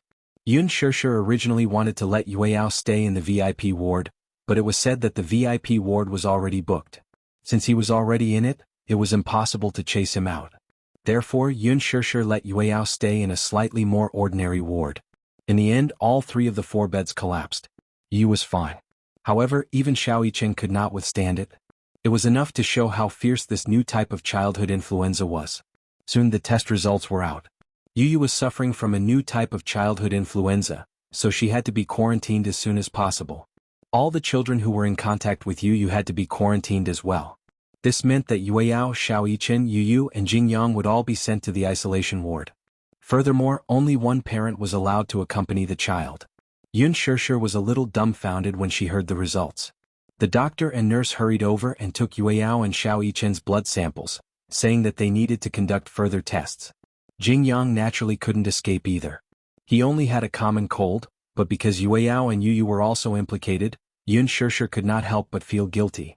She repeatedly apologized to Jing Qi. Although Jing Qi was worried, she didn't say anything. If it's really a new type of childhood flu, it's inevitable even if you leave the hospital. It's actually a good thing to be able to diagnose it as soon as possible. In short, let's just wait and see. Okay. The next morning, the doctor and nurse walked over and sent the 3 children to the isolation area. When she entered the isolation area, Yun Shishir had to wear the special isolation suit provided by the hospital. She wore a blue level 2 isolation suit, a mask, and even transparent protective goggles. Yun Shishir felt uncomfortable wearing this kind of isolation suit. She put on the isolation suit and walked into the isolation area. She happened to see an extremely tall man standing in front of her. Yun Shishir recognized his astonishing aura at a glance. This man was Gu Jinglian. She walked over and took a look. Gu Jinglian also turned around and was a little surprised to see her. Chapter 45:11. Gu Jinglian said, Xiao Bao and Yue Yao are in the same ward. Do you know that? Yun Shishir said, I don't know. I only know that the 3 children have been arranged to stay in the same quarantine area. I asked the hospital to arrange it that way. Gu Jinglian paused for a moment before he continued, the ward is already crowded. There are 6 beds in one ward, so it's just right for the 5 children. They can also take care of each other. 6 beds? Is it really that crowded? The ward is not small. Even if there are 6 beds, it won't seem crowded. Although it was called a quarantine area, it was not as exaggerated as being completely isolated. It was far from being fully armed. Before Gu Jinglian and Yun Shishir entered the ward, they heard Xiao Bao's voice from afar. Just right, 19 points. Come, pay up. WeChat and Alipay are both accepted. Gu Jinglian frowned deeply. He exchanged glances with Yun Shishir and seemed to have understood something. He quickly walked into the room and saw a few children surrounding a table. The children were all wearing masks, but it could not hide their fierce aura. Yu, Xiao Yichen and Xiao Bao sat at the table while Jing Yang watched from the side. Yue Yao stood next to Jing Yang. She was wearing a mask. Although she did not understand what was going on, she opened her eyes wide and watched curiously. Xiao Bao, Yu, and Xiao Yichen were gambling. You're so proud of 19 points? Yu flipped the cards in her hand and snorted coldly. Did I say anything when I got 21 points? Xiao Bao heard this and immediately leaned over to look at the cards in Yu's hand in disbelief. 10-9. It was exactly 21 points. This game was played by 2 to 6 people. Apart from the Joker, there were 52 cards. The goal of the players was to make the total points of the cards in their hand not exceed 21 points and try to make it as big as possible. Once the number exceeded 21, it would be considered a win. If it did not exceed 21 points, then the person closest to 21 points would be the winner. This was a very classic gambling game. Gu Jinglian had taught Xiao Bao how to play this game. After entering the hospital, Xiao Bao secretly took out the poker cards he had hidden in the hospital to play. Because of Gu's instructions, the children were all assigned to the same ward. The relationship between the Gu family and the Mu family had eased over the past few years. Occasionally they would visit each other and meet each other at gatherings. The children were already very familiar with each other, so they did not feel awkward and did not feel awkward being in the same ward. After entering the ward, she had to stay in the ward all day and couldn't walk around. Other than eating and sleeping, she could only watch boring TV programs. Because the semi-quarantine area was filled with children, Peppa Pig was playing on a loop on the TV. At first he watched with great interest, but after a long time they inevitably felt bored. Hence, Xiao Bao suggested that they play 21 points and asked if anyone wanted to participate. Yu and Xiao Yichen ignored him at first. Then Xiao Bao started to mock them. I'm not targeting anyone. Forgive me for being blunt, but everyone here is trash. It would have been better if he did not provoke them. After he mocked them, Yu and Xiao Yichen immediately sat down at the card table. Xiao Bao came to the hospital with tens of thousands of yuan. Yu and Xiao Yichen were not short of money. Hence, after they agreed on the end of the game, the children gathered in the hospital to gamble. Chapter 45:12. What surprised Yu was that he had thought that Xiao Bao was only good at martial arts. He did not expect Xiao Bao to be so good at blackjack. After a few rounds there were wins and losses. Yu did not have much of an advantage over Xiao Bao. However, since Xiao Bao had made his threat, Yu would definitely not admit defeat. Yu had never played blackjack before, but he understood it after Xiao Bao explained it once. Xiao Bao relied on his experience while Yu relied on his IQ. Yu was very smart and learned everything quickly. Blackjack was not difficult. It required 80% luck and 20% courage. The most important thing was to dare to go all out. In the beginning, Xiao Bao was quite pleased with himself when he got a small advantage from Yu. However, in the third and fourth round, Yu's luck got better. In addition, he was more familiar with the rules. Xiao Bao lost 4 rounds in a row. Ouch. Xiao Bao collapsed on the table and started to lose his temper. How is that possible? You got exactly 21 points in 2 rounds. Do you know how to cheat? Gu Qingze, you have to admit defeat. Yu did not care if he admitted defeat or not. He was the one who suggested blackjack, and he was also the one who questioned him about cheating. You cheated? The winner cheated? What kind of logic is that? Also, I can't afford to lose a few thousand yuan. Do you want to cheat? Yu had a sharp tongue. Xiao Bao would not gain anything from arguing with him. Gu Jinglian and Yun Shishir stood at the door. Their eyelids were twitching violently. Yu had just shuffled the cards when he saw Yun Shishir and Gu Jinglian standing at the door. He was so frightened that he threw the cards away. Mommy. He completely ignored Gu Jinglian, who was beside him. Gu Jinglian was also used to his disregard. When Xiao Bao saw Yu's reaction, he turned around in confusion. However, Gu Jinglian had already walked up to him and grabbed his ear. Oh, Daddy. You're still calling me Dad. I don't have a son like you. Wu, who are you trying to embarrass by losing to someone in blackjack? Yun Shishir was completely speechless. She originally thought that Gu Jinglian had walked over aggressively to teach Xiao Bao a lesson about gambling. But in the end it was because of this. No matter how he thought about it, he couldn't find anything wrong with it. After all, Gu Jinglian had been immersed in gambling since he was young. He could not be too casual about gambling. As his son, playing cards was indeed not a big deal, but he lost too badly. Xiao Bao said pitifully, "What? I didn't want to lose to him. He had good luck, so how can you blame me?" Luck is also a part of one's ability. Xiao Bao started to sell his father out. If you're so good, why don't you play around with Yu? If you can beat Yu, it's not too late to say such sarcastic words. I think you definitely can't beat Yu. His luck is too good. Had he ever seen such a son? Pushing his own father into a fire pit? Asking him to play blackjack with a 10-year-old kid? Whether he won or lost, it wouldn't look good. If he won, it would only be seen as an adult bullying a child. If he lost, it would be even more embarrassing. However, if he didn't play with Yu, it would look like he had a guilty conscience. Gu Jinglian gritted his teeth in hatred. How could he have such a stupid son? Seeing this, Yu also started to put up a banner. Gu Jinglian, if you feel indignant on behalf of Gu Qingze, why don't you play with me too? Chapter 45:13. Gu Jinglian glared at him coldly. Yu, on the other hand, was not afraid of the tiger. He glared back fiercely. Come on, let's decide the winner in 1 round. I'm not playing with you. You're guilty. You're scared. Get your father to play with me. My father needs to go to work. He needs to work. Who would be like you? Gu Jinglian was so angry that his face turned ashen. He had actually been bullied by Yu, this little B** starred. Moreover, he had been ridiculed to the point where he could not retaliate. Yun Shishir quickly came over to smooth things over. You don't mess around. I'm not messing around. You're not allowed to provoke Uncle Gu. Okay. Yu listened obediently, but secretly gave Gu Jinglian a thumbs up. When Gu Jinglian saw this, he gritted his teeth even harder. He turned around and looked at Yun Shishir. Where's Muyaja? He asked. He's at the office. What's he doing at the office? He's at work. Come here. Gu Jinglian was obviously serious. Tell him that his son provoked me. Why did it feel like Gu Jinglian was complaining? Half an hour later, Muyaja arrived. He had originally planned to rush over after dealing with the company's affairs. Although only one guardian could enter the quarantine area, his 3 children were in the hospital and he was worried about being alone at home. Just then Gu Jinglian called and said that there was something urgent. He thought that something earth-shattering had happened and hurried over. However, when he entered the ward, he saw Gu Jinglian sitting at the table with a deck of poker cards in front of him. Muyaja was stunned. What was going on? When Yu saw him, she immediately ran over and said to him, Daddy, Gu Jinglian wants to play blackjack with you. You have to work harder. You can't lose, okay?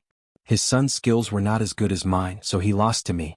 I asked him to play with me, but he said that he would not lower himself to the same level as a child, and that it would only count if he played with you. Muyaja looked at Gu Jinglian speechlessly. Are you a child? So childish? Gu Jinglian raised his eyebrows. Sit. Muyaja sat down in front of the table. Gu Jinglian immediately dealt the cards, 1 open card and 2 hidden cards. 1 round to decide the winner. Wait. Muyaja frowned. You want to play blackjack with me? What is it? I won't. Mu Yaja said, I rarely play cards. Gu Jinglian said, your son knows how to play blackjack and you're telling me you don't? Who are you lying to? Mu Yaja said innocently, I really don't know how to play. Do you think I'm you? Gu Jinglian was speechless. He deeply suspected that Mu Yaja was pretending to be a wolf in sheep's clothing. How could he not have come into contact with blackjack? Then what do you know? Mu Yaja said, if it's two people I'll play catfishing. Catfishing? Yu leaned over curiously. Daddy, you really don't know how to play? Mu Yaja lowered his voice. I've played before but I forgot the rules. You're such a scammer.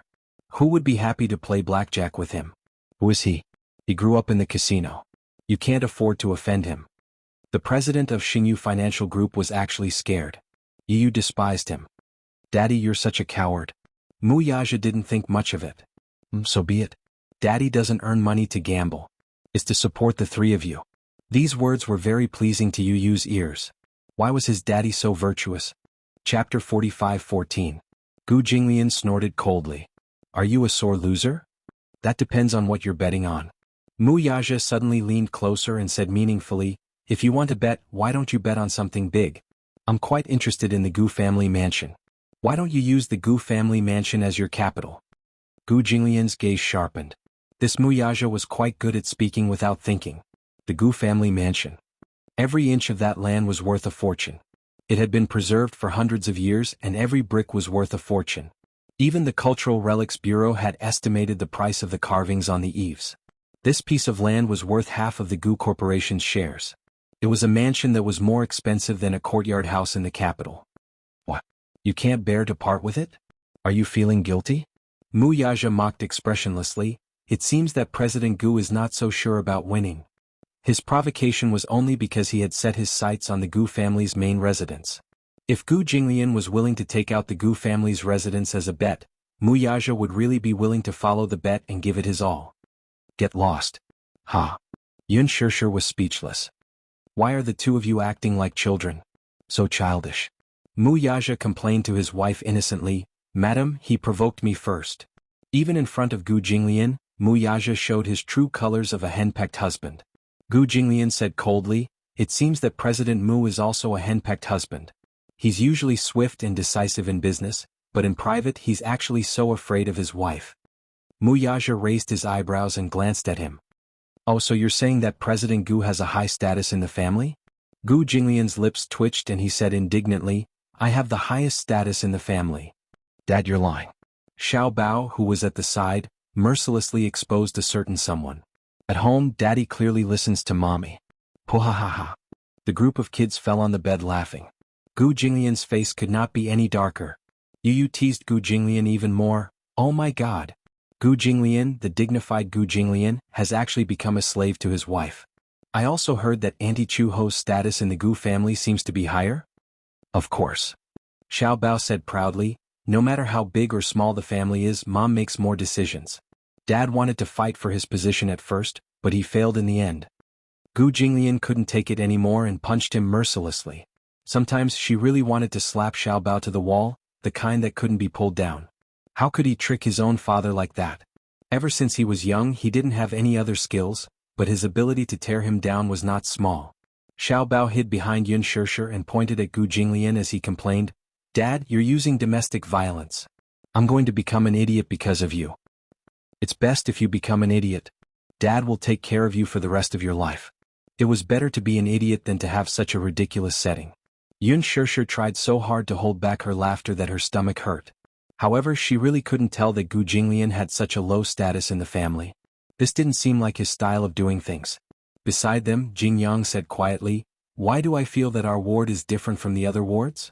The group looked at him and asked, What do you mean? This morning I heard someone crying in the ward next door. I feel that many wards in the quarantine area are lifeless, but our ward is a little special. Chapter 45:15. Rather than saying that it was special, it was more like the flu wasn't a big deal at all. This was a flu that could kill people. When Jing Qi found out that he was going to enter the quarantine zone, she hugged Jing Yang and cried once. After arriving at the quarantine zone, Jing Yang was originally depressed. However, when he met Yu and Xiao Yichen, this pair of clowns, he couldn't be depressed even if he wanted to.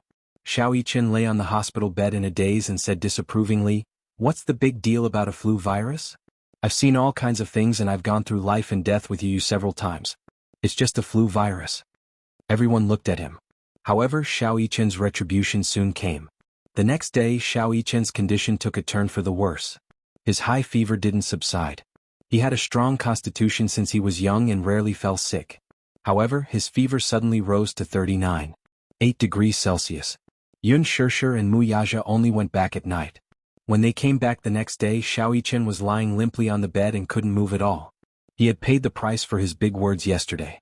For some reason, Yu looked at Xiao Yichen, who was lying limply on the bed with his eyes half closed and a thermometer in his mouth. It was clearly a very serious matter, but she felt like laughing. Did Xiao Yichen's words yesterday count as setting a flag? In the morning, the news broadcast on the television reported a few cases of illness. There was a death in the hospital affiliated to Southwest University of China. Furthermore, the flu virus this time had already spread around the world. The World Health Organization had already named the flu virus shaman. According to research, it should have originated from a person who ate sick pork that died from the coronavirus and had a high fever that didn't subside, leading to pneumonia. The virus was spread through the air.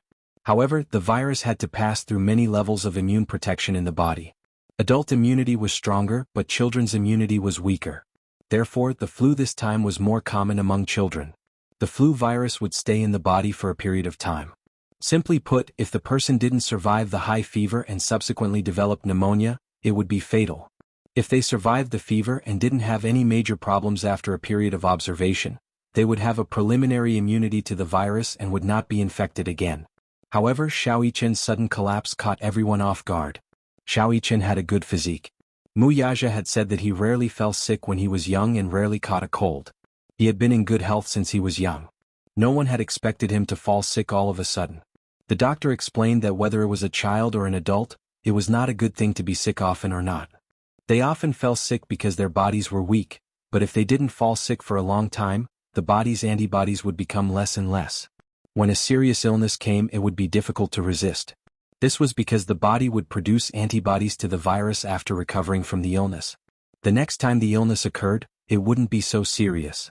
If the body had minor illnesses frequently, the body would produce more antibodies, and the ability to resist the disease would be strengthened.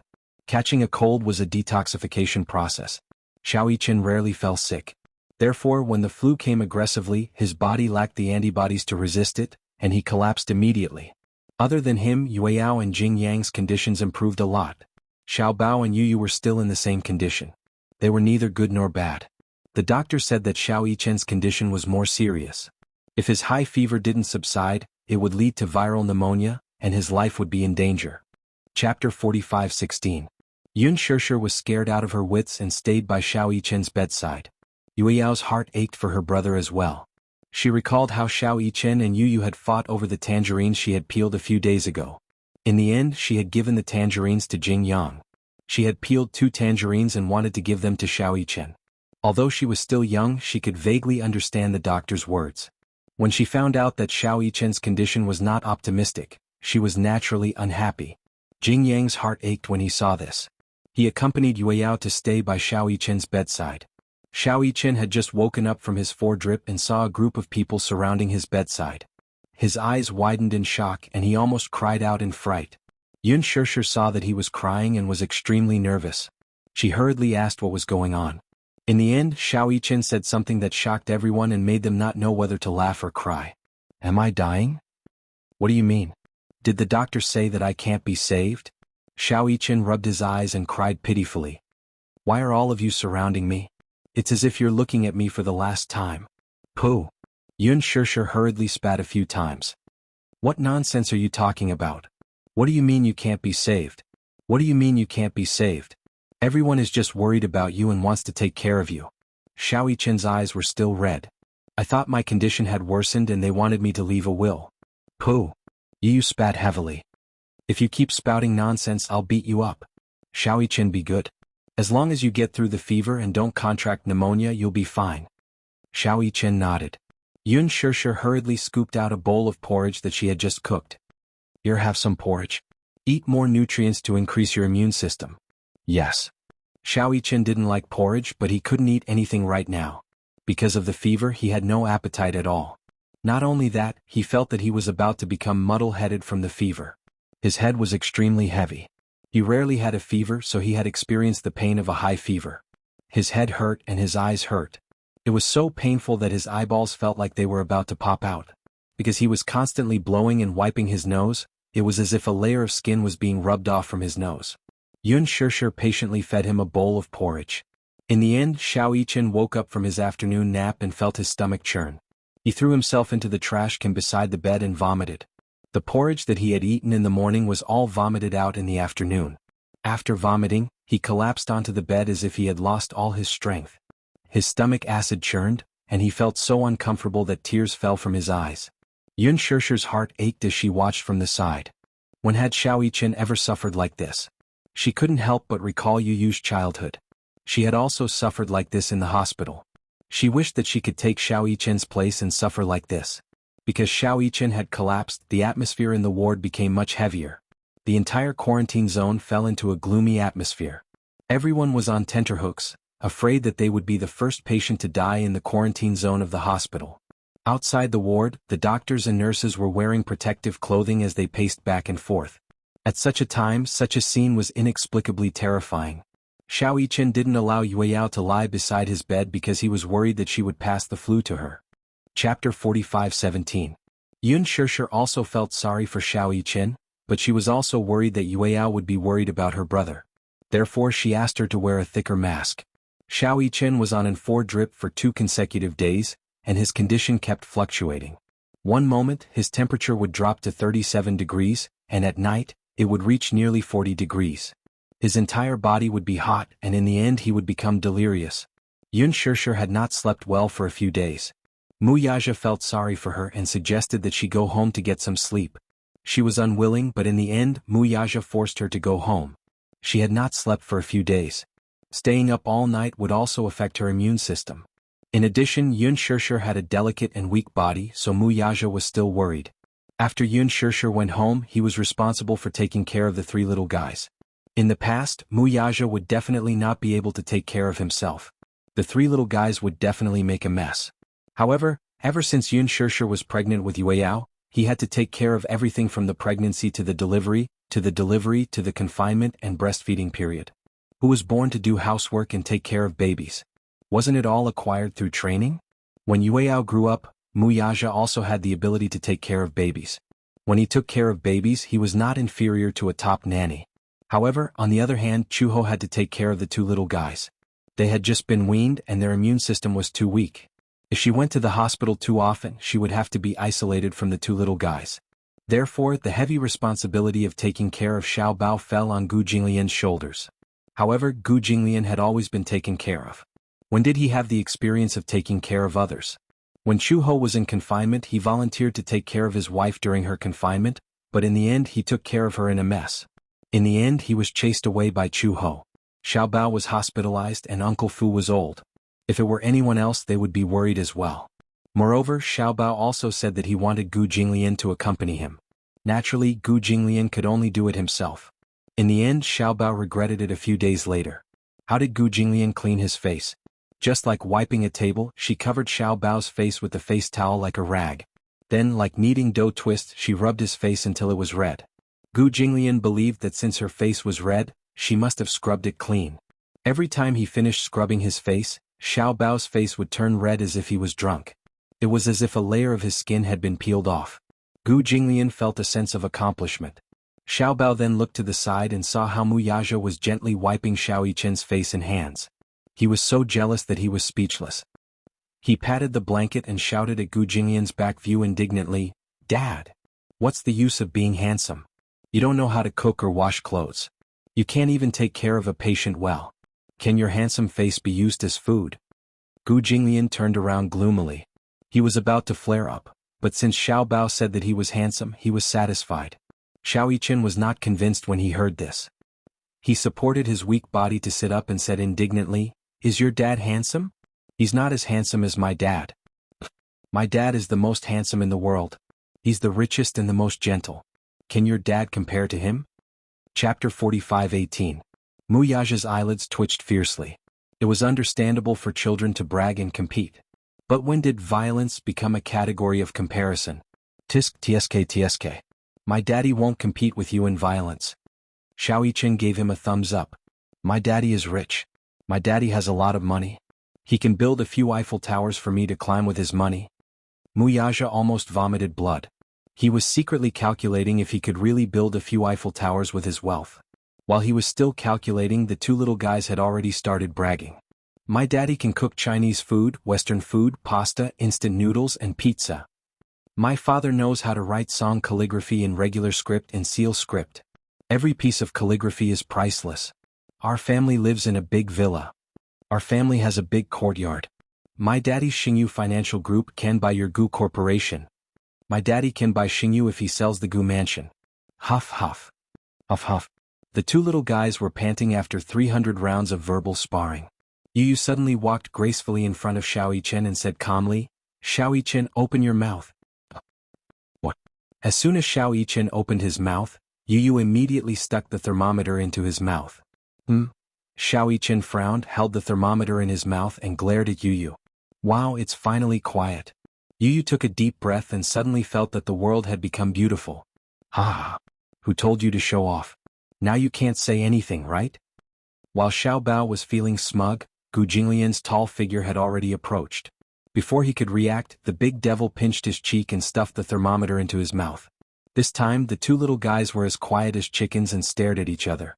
However, even so, neither of them was convinced. They crossed their arms and glared at each other with resentment. 5 minutes later, Yu took out the thermometer and looked at the temperature. His brows furrowed. Tisk, Muyaja came over sternly. How is it? The temperature has risen again. Yu showed the thermometer to Muyaja. 39.5 degrees. High fevers are recurring. This situation is not optimistic. Gu Jinglian started to worry as well. Although they usually bickered, he was still worried about little Yichen's condition at critical moments. Should we call the doctor? The doctor came this morning and prescribed some medicine and drips, but his condition is still not improving. If this situation continues, little Yichen will be sent to the quarantine zone. The complete isolation zone was the severe isolation zone. That meant that his life could be in danger. Usually, a patient would be in a room in such an isolated area and no one would have the right to visit them. Xiao Yichen was also worried. He lay on the hospital bed and looked listless. Is the fever coming on again? The fever had already subsided this morning. Will I never recover? Try saying that again. Yu and Muyaja said in unison. Xiao Yichen kept quiet. Xiao Bao couldn't bear to see him like this. Alright, I won't argue with you anymore. It won't be too late to argue with me when you're fully recovered. Now get some rest. Chapter 45:19. Xiao Yichen glanced at him resentfully from the corner of his eyes. That's why you should keep a distance from me. Don't get infected by me when the time comes. What's there to be afraid of? I'm not afraid of getting sick. Gu Jinglian suddenly became nervous and gave him a knock on the head. Don't raise a flag. Xiao Bao tilted his head. Dad, what's a flag? Gu Jinglian pinched his son's cheeks in disappointment. Although he was angry at him, his heart ached for him even more. These words were just like how a general would say to his beloved female lead in a TV series, "When I come back victorious, I'll marry you." It was as scary as that. However, Gu Jinglian's worries came true very quickly. The next day, Gu Jinglian woke up after a night of watching over Xiao Bao. He had a high fever. The doctor did his rounds and checked on his condition. He said that Xiao Bao's condition had worsened just like Xiao Yichen's. Hence, he suggested that Xiao Yichen and Xiao Bao be quarantined. This would be considered a completely quarantined area. Gu Jinglian's heart sank when he heard this. He was still wondering if he had not taken good care of Xiao Bao and Xiao Bao's condition had worsened instead. Muyaja also could not bear to send Xiao Yichen to quarantined alone.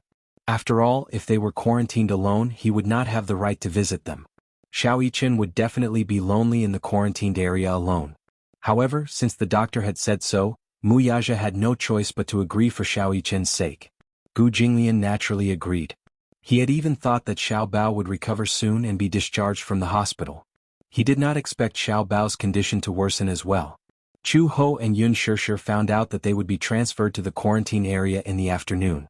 Despite Muyaja and Gu Jinglian's attempts to stop them, they insisted on coming over to take a look. Both of them were worried sick. In the afternoon, Yun Shishir and Chu Ho rushed over one after another. Xiao Bao and Xiao Yichen's conditions had taken a turn for the worse. Whatever they ate, they would vomit it out after a while. Not only did they have a high fever, but their mental states were also worrying. Yueyao secretly hid in the bathroom and cried. Jingyang accompanied her and couldn't bear it. Yu stayed by Xiao Yichen's bedside and held his hand tightly.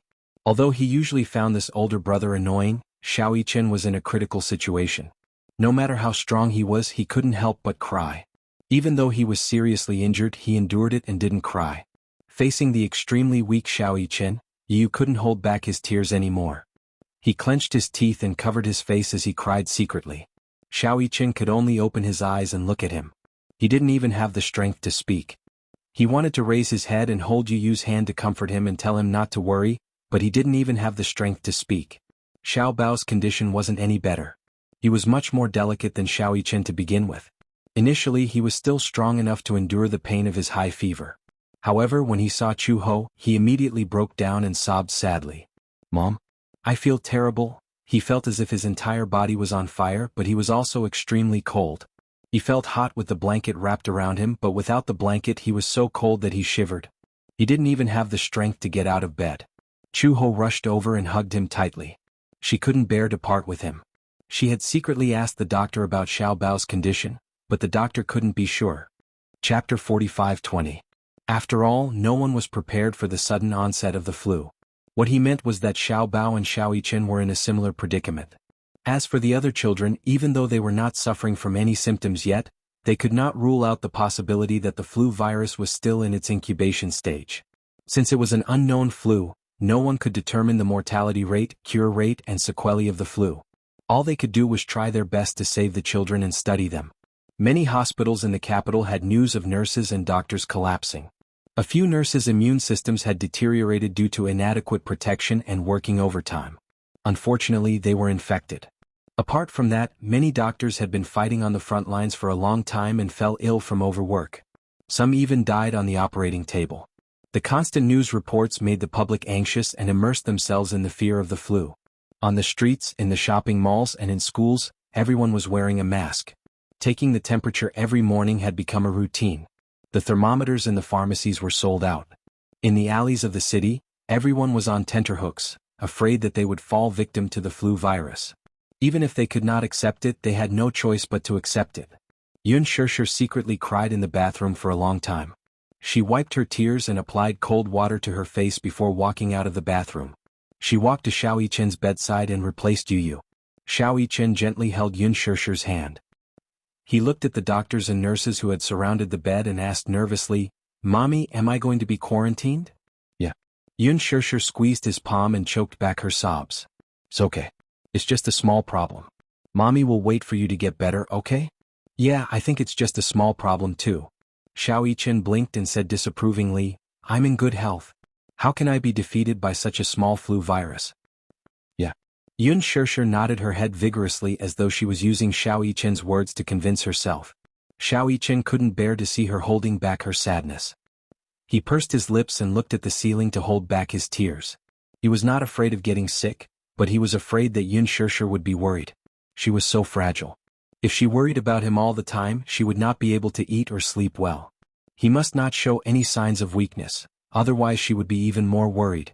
Therefore, Xiao Yichen pretended to be relaxed and said, "Mommy, when I leave the quarantine zone, I want to eat your black pepper steak. That will have to wait until you come out. For the sake of Mommy's black pepper steak, I have to work hard to get healthy." Xiao Yichen said confidently, "Don't worry, Mommy. I won't make you wait for too long." The doctor and nurse looked at each other and felt a little sad. The nurse walked over and said to Xiao Yichen, "Little boy, say goodbye to your daddy and Mommy, okay?" "I don't need to say goodbye." Xiao Yichen's voice was a little choked up, but he still said stubbornly, "I'll be back soon." He and Xiao Bao were moved to a gurney and slowly pushed out of the ward. A group of people surrounded them as they walked towards the quarantine zone. 2 hospital beds were pushed to the quarantine zone door, one after the other. Xiao Bao's bed was pushed over to be next to Xiao Yichen's. Chapter 45:21. Xiao Yichen saw the fear and trepidation in Xiao Bao's eyes. He reached out his hand and said, "Come, hold my hand." Through the mask, little treasure winked mischievously at him and held his hand in the same way. Perhaps to Xiao Bao, the flu was just an ordinary cold. It wasn't that serious. However, Xiao Yichen was deeply aware of what he and Xiao Bao were facing at the same time. It was a test of life. If they couldn't pass this test, they might not be able to survive. He heard from the doctor that although he had a good physique, he rarely fell sick since he was young. Because of this, his body produced very few antibodies. As a result, his illness came like a landslide.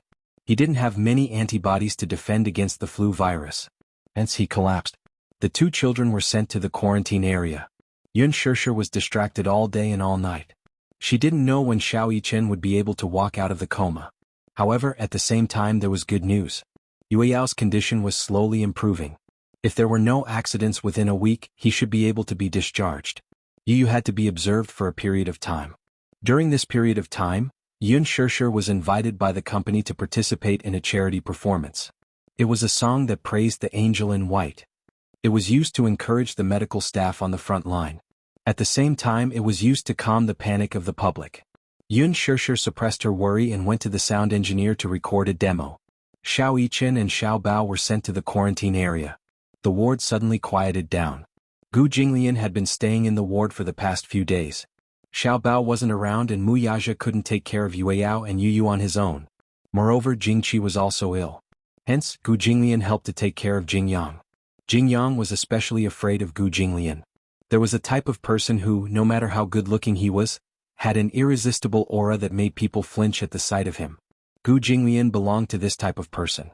No matter how calm and approachable he appeared, he couldn't hide his sharp aura at all. Every time Gu Jinglian wiped his face, Jingyang would be as quiet as a puppet. He wouldn't move at all. Yu Yu was speechless. Was Gu Jinglian that scary? Why was Jingyang so afraid? For a few days there was no news about Xiao Bao and Xiao Yichen's condition. They didn't know if their conditions had improved or worsened. The man looked calm on the surface, but in reality he was more worried than anyone else. Yue Yao and Yu Yu's were. Yichen Yu's.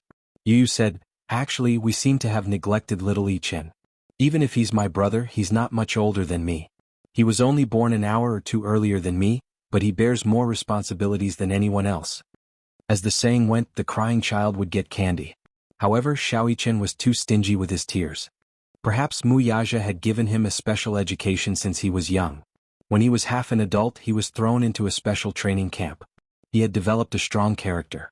No matter how wronged he was, he wouldn't cry easily. In front of Yu Yu, he also relied on his identity as Yu Yu's elder brother. He took care of Yu Yu just as much as Mu Yaja and Yun Shirshir. He was very attentive. Chapter 45-22. In Yun Shirshir's heart, a bowl of water was not full. In addition, Yu Yu had always been weak, so she focused on Yu Yu and ignored Xiao Yichen's needs. Xiao Yichen also rarely asked for any conditions because he felt that as an older brother, he should be more sensible and not act like a spoiled child. It was because he did not fight for anything, and did not even act like a spoiled child.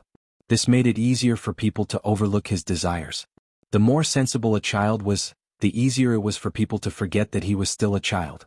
Xiao Yichen was only a little over 10 years old. Like Yu Yu, he also had times when his immune system was weak. At such a time, Xiao Yichen still had a youthful sense of heroism. Yun Shirshir was restless all day. Although Mu Yaja maintained his composure on the surface, only God knew how worried he was. Compared to them, Gu Jinglian was much calmer. Even though Chu Ho came to the hospital later and wanted to visit and was rejected, she was much calmer than Yun Shirshir. Even though Xiao Bao was now in the quarantine area, which was equivalent to the intensive care unit, not just anyone could visit him. She also thought optimistically that being quarantined would only be temporary. Children who liked to smile would have good luck. Xiao Bao would definitely get better. It had to be said that emotions could be infectious. Chu Ho's strength and optimism also infected Yun Shirshir. Yun Shirshir finally pulled herself together. When Yun Shirshir pulled herself together, Mu Yaja naturally calmed down a lot. However, it was impossible to say that she was not worried about Xiao Bao at all. Chu Ho refused to leave the hospital. The two little guys had already been entrusted to Uncle Fu's mother. She insisted on staying in the hospital and waiting for Xiao Bao to come out of the quarantine area. She usually helped Yun Shirshir take care of the children. With her and Gu Jinglian around, the burden on Mu Yaja and Yun Shirshir was much lighter. One time when they were free, Yun Shirshir couldn't help but ask curiously, "Chu Ho, aren't you worried about Xiao Bao?" "Not worried? How could he not be worried? I will only be more worried than you. But you seem to be much calmer than me." When Chu Ho heard this, he smiled and said, "What else can I do? Am I supposed to panic and not choose a path? Xiao Bao is in the quarantine zone. He must miss me a lot. The only thing I can do every day is to call him and hear him tell me that he's safe. It was because I wanted to cheer him up that I had to be spirited. You know, emotions can be contagious. Only when I show confidence can I make him believe that his illness is just a minor illness and maintain a positive attitude. When Yun Shishir heard this, she nodded and said, I also want to encourage Xiao Yichen. However, it seems like I'm the one who needs more encouragement. A mother is strong. A mother is the child's biggest reliance. However, Shishir, you are already very strong. Don't worry, everything will be fine. Chu Ho patted her shoulder gently. Yun Shishir was already stronger than she had imagined.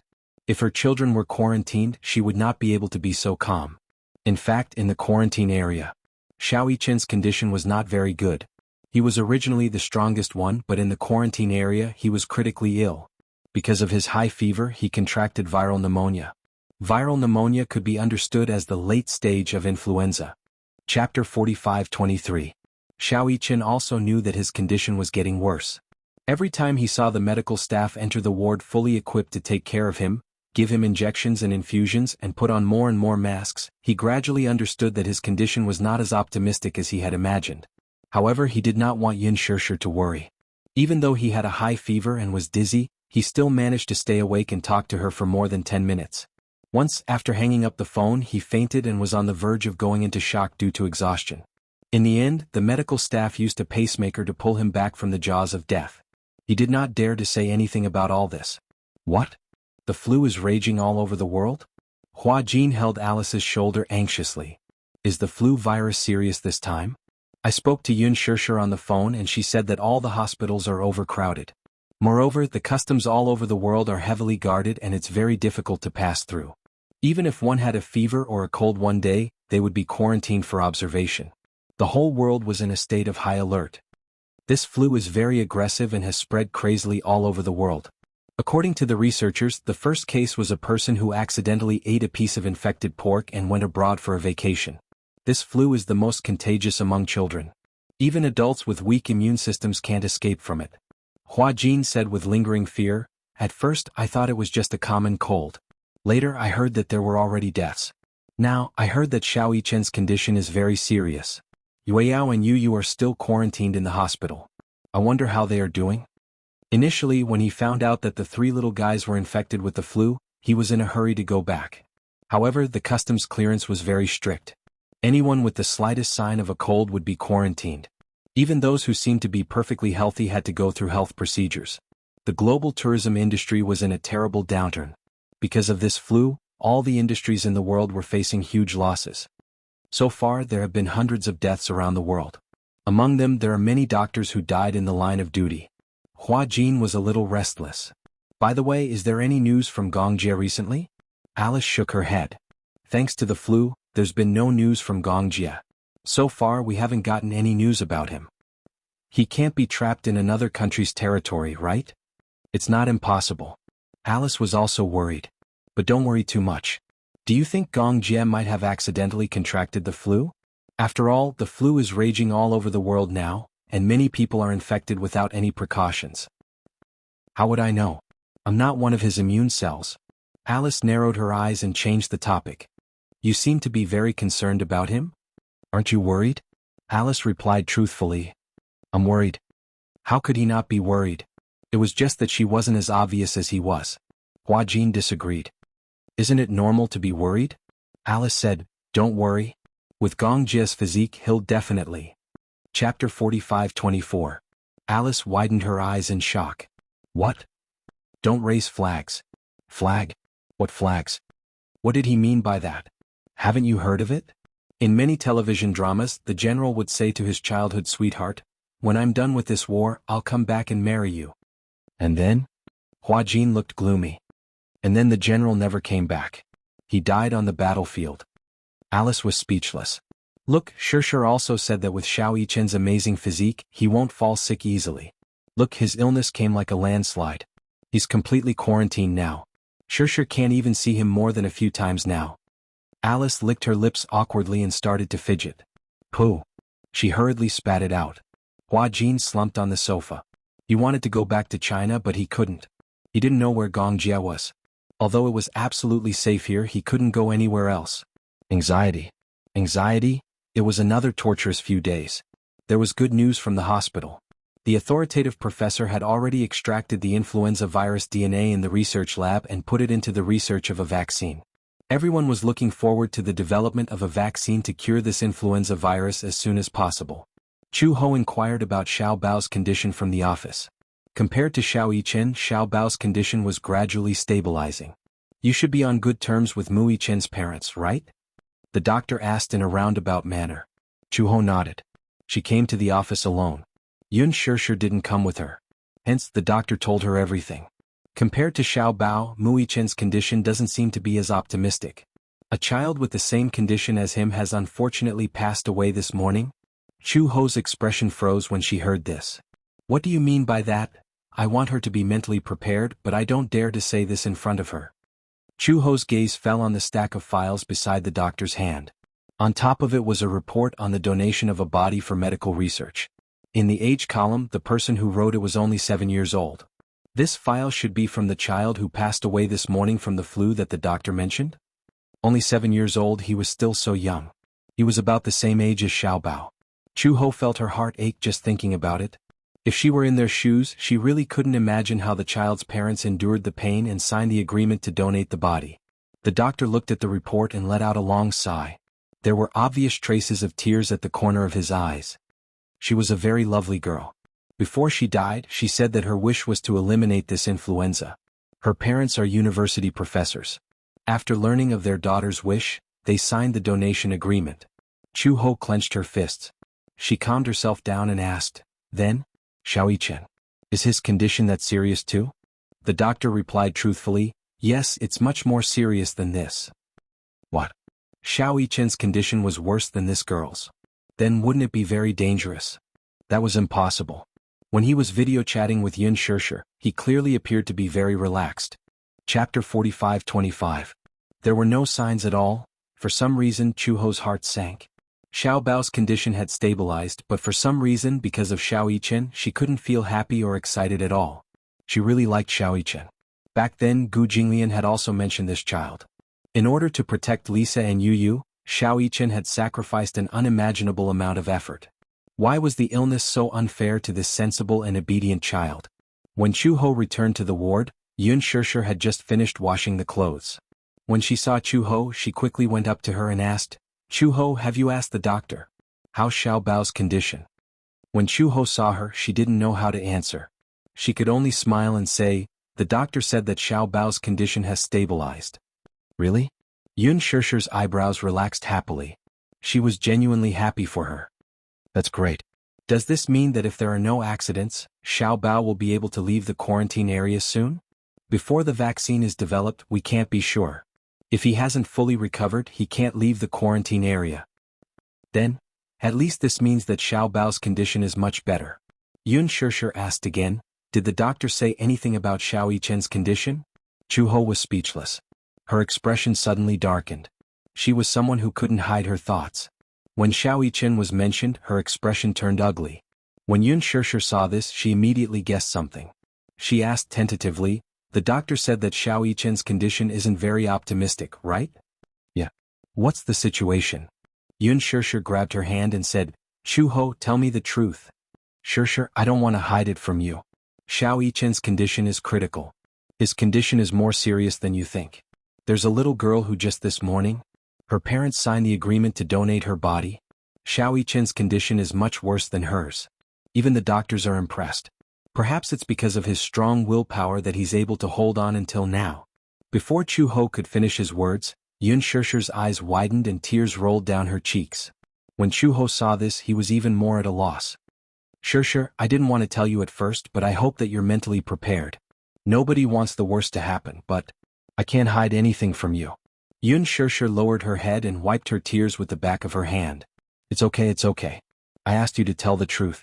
But even though she was comforting him like this, his tears still flowed even more violently. Yun Shishir choked a little and said, "That's impossible.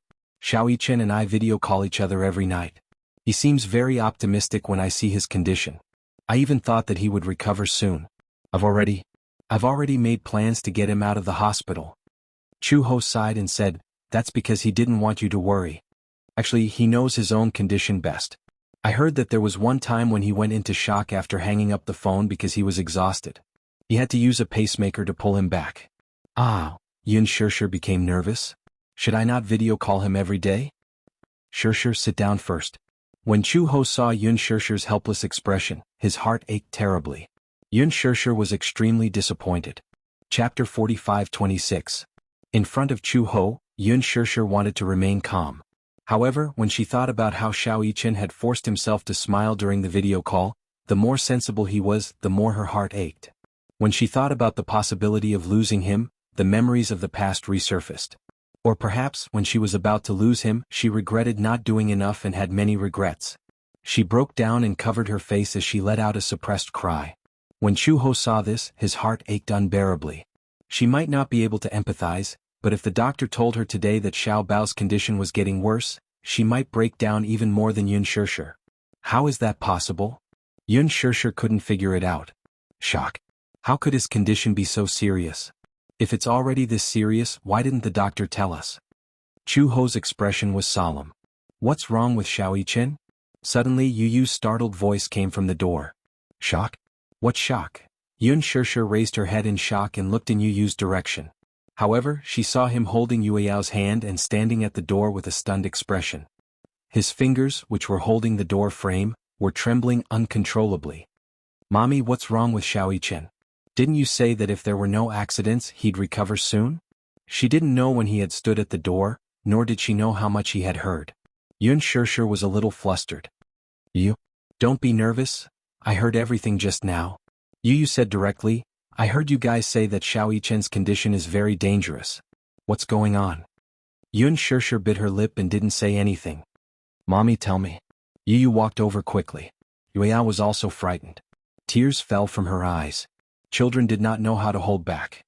What? She cried. Chu Ho was completely flustered. He hurriedly walked over and picked up Yue Yao. Yue Yao, don't cry. I don't want you. I want Big Brother.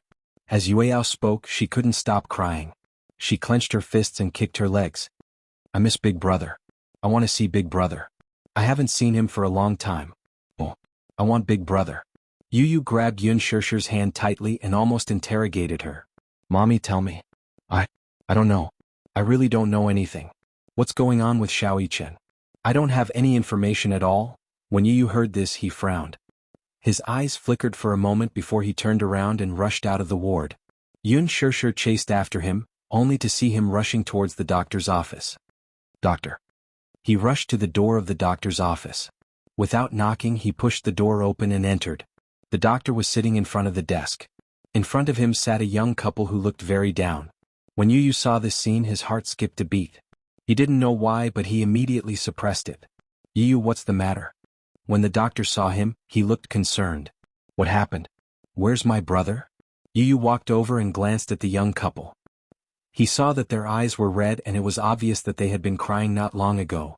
When he saw the donation agreement on the table, his face turned pale with fright.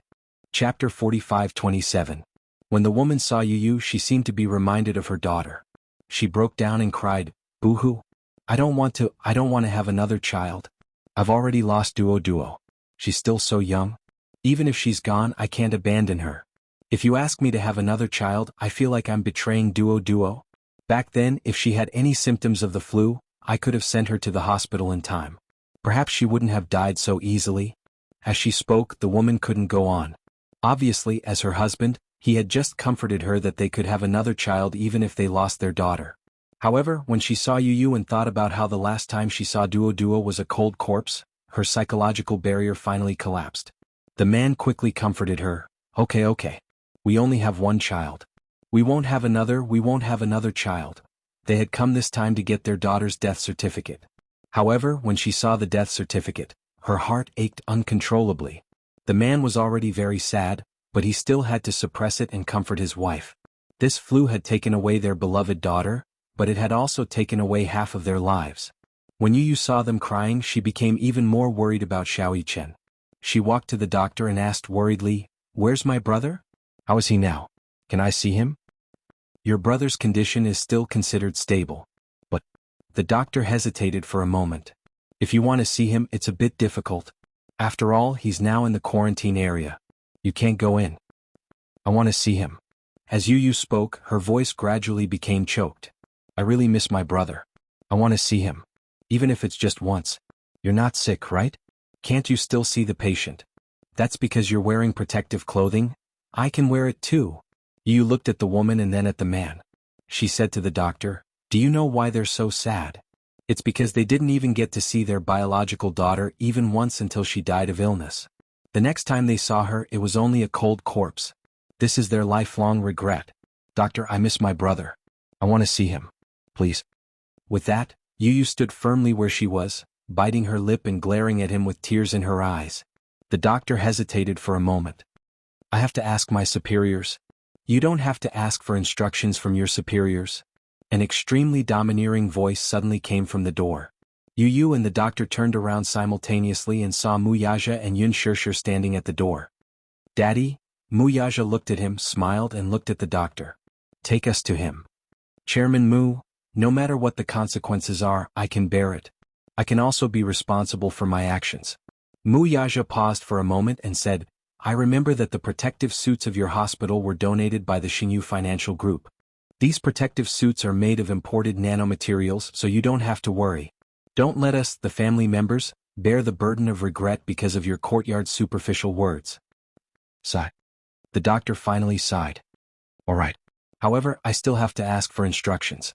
My authority is limited. My words don't count. Then please take me to see the director. Okay. Muyaja followed the doctor. Chapter 45-28. The woman who had lost her daughter was crying so hard that she was about to faint. Her tears seemed to have dried up overnight. She could no longer cry, but she was still crying so hard that her whole body was twitching. Streaks of red tears could be seen on her face. How did this happen? The woman said sadly, I thought that everything would get better. Sob, sob, sob, sob. Yun Shirshir wanted to comfort her, but she felt that she was in no position to do so. If she were in this woman's shoes, she would have fainted from crying. When a person was really sad, what they needed was not someone to comfort them, but a shoulder to lean on or to cry with them so that they could vent all the sadness in their heart through their tears. This was good too. After a while, Muyaja finally returned. Yun Shirshir stood up excitedly when she saw him. What did he say? The hospital director has agreed. We can go in and visit Xiaoyichen now. But Yueyao can't go in. Okay. Even if Yueyao can go in, I won't agree. She didn't even want Yu to go in with them. However, Yu must be worried sick about Xiaoyichen. If she didn't let him in, he would definitely be angry. After receiving instructions, the three of them couldn't wait to go to the quarantine area. They changed into sterile protective clothing and followed the doctor into the quarantine area. In fact, the quarantine area wasn't as scary as they had imagined. However, because the influenza virus was airborne, everyone who entered and left the quarantine area had to wear thick protective clothing. Even so, there were rumors that some doctors and nurses had died at their posts because they were too tired and didn't take proper protective measures. The first room in front is Muichen's bed. When Yu heard this, he immediately let go of Yun Shirshir's hand and ran into the room. When he opened the door, he saw that the heater was turned on.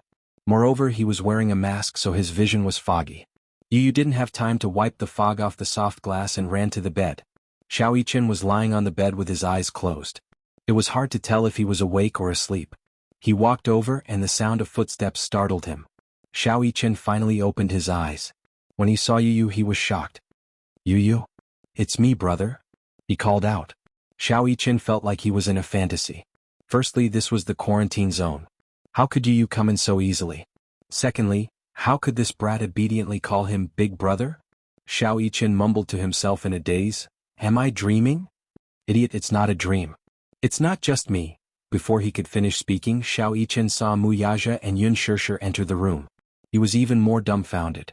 Just as he was about to speak, he started coughing violently. Cough, cough, cough. He couldn't stop coughing. When Yu saw this, his heart ached and he was angry. Don't talk anymore. Didn't the doctor tell you to lie down properly? I'm not dreaming, am I? Xiaoyichen was suspicious again. He stammered, how could a brat like you be so obedient and call me big brother? Yu didn't know why, but Xiaoyichen's words sounded like he was teasing him. However, he didn't know why his eyes started to sting. Chapter 45-29. Was he that bad in the past? Yu's tears flowed uncontrollably. Choking, he said, Bro. If you can't hear enough, I can keep calling you. You. When Xiao Yichen saw that Yu Yu was crying, he was at a loss. He felt helpless and tried hard to wipe his tears. However, Yu Yu was wearing a sterile gown and his eyes were like soft glass. There was nothing he could do. He could only say sadly, "Don't cry. I was just joking." After a pause, he looked in the direction of Mu Yaja and Yun Shirshir. "What's wrong with you guys? Why are you in the quarantine zone? You're making such a big fuss. I'll think that you're here to say goodbye to me. Don't say such depressing things." Yu Yu pouted and pinched his cheeks gently. Because Xiao Yichen was sick, he could not bear to use too much strength. "Who's here to say goodbye to you? We just miss you." Yu Yu's words shocked Xiao Yichen. Oh my god. Was this the arrogant Yu Yu who always said one thing and meant another? She actually told him that she missed him without any hesitation. This was too much. Xiao Yichen pretended to be relaxed. "There's no need for that. I'm actually doing quite well. The doctor said that my condition is slowly stabilizing." "You're lying." Yu Yu pouted. "The doctor said that a little girl whose condition was not as serious as yours had already passed away." "Ah."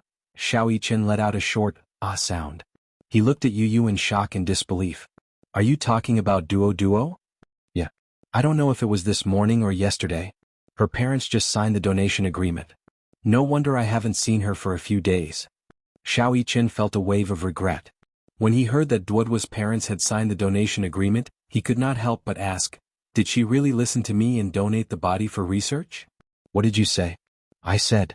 Xiao Yichen licked his lips and said straightforwardly, "If I really can't be cured because of this flu, I'll donate my body so that the doctors can develop a vaccine as soon as possible. This flu is too annoying. If I die because of it, it won't have a good time either." Xiao Yichen's original intention was to lighten the mood. However, his brain was clumsy and his mouth was thick.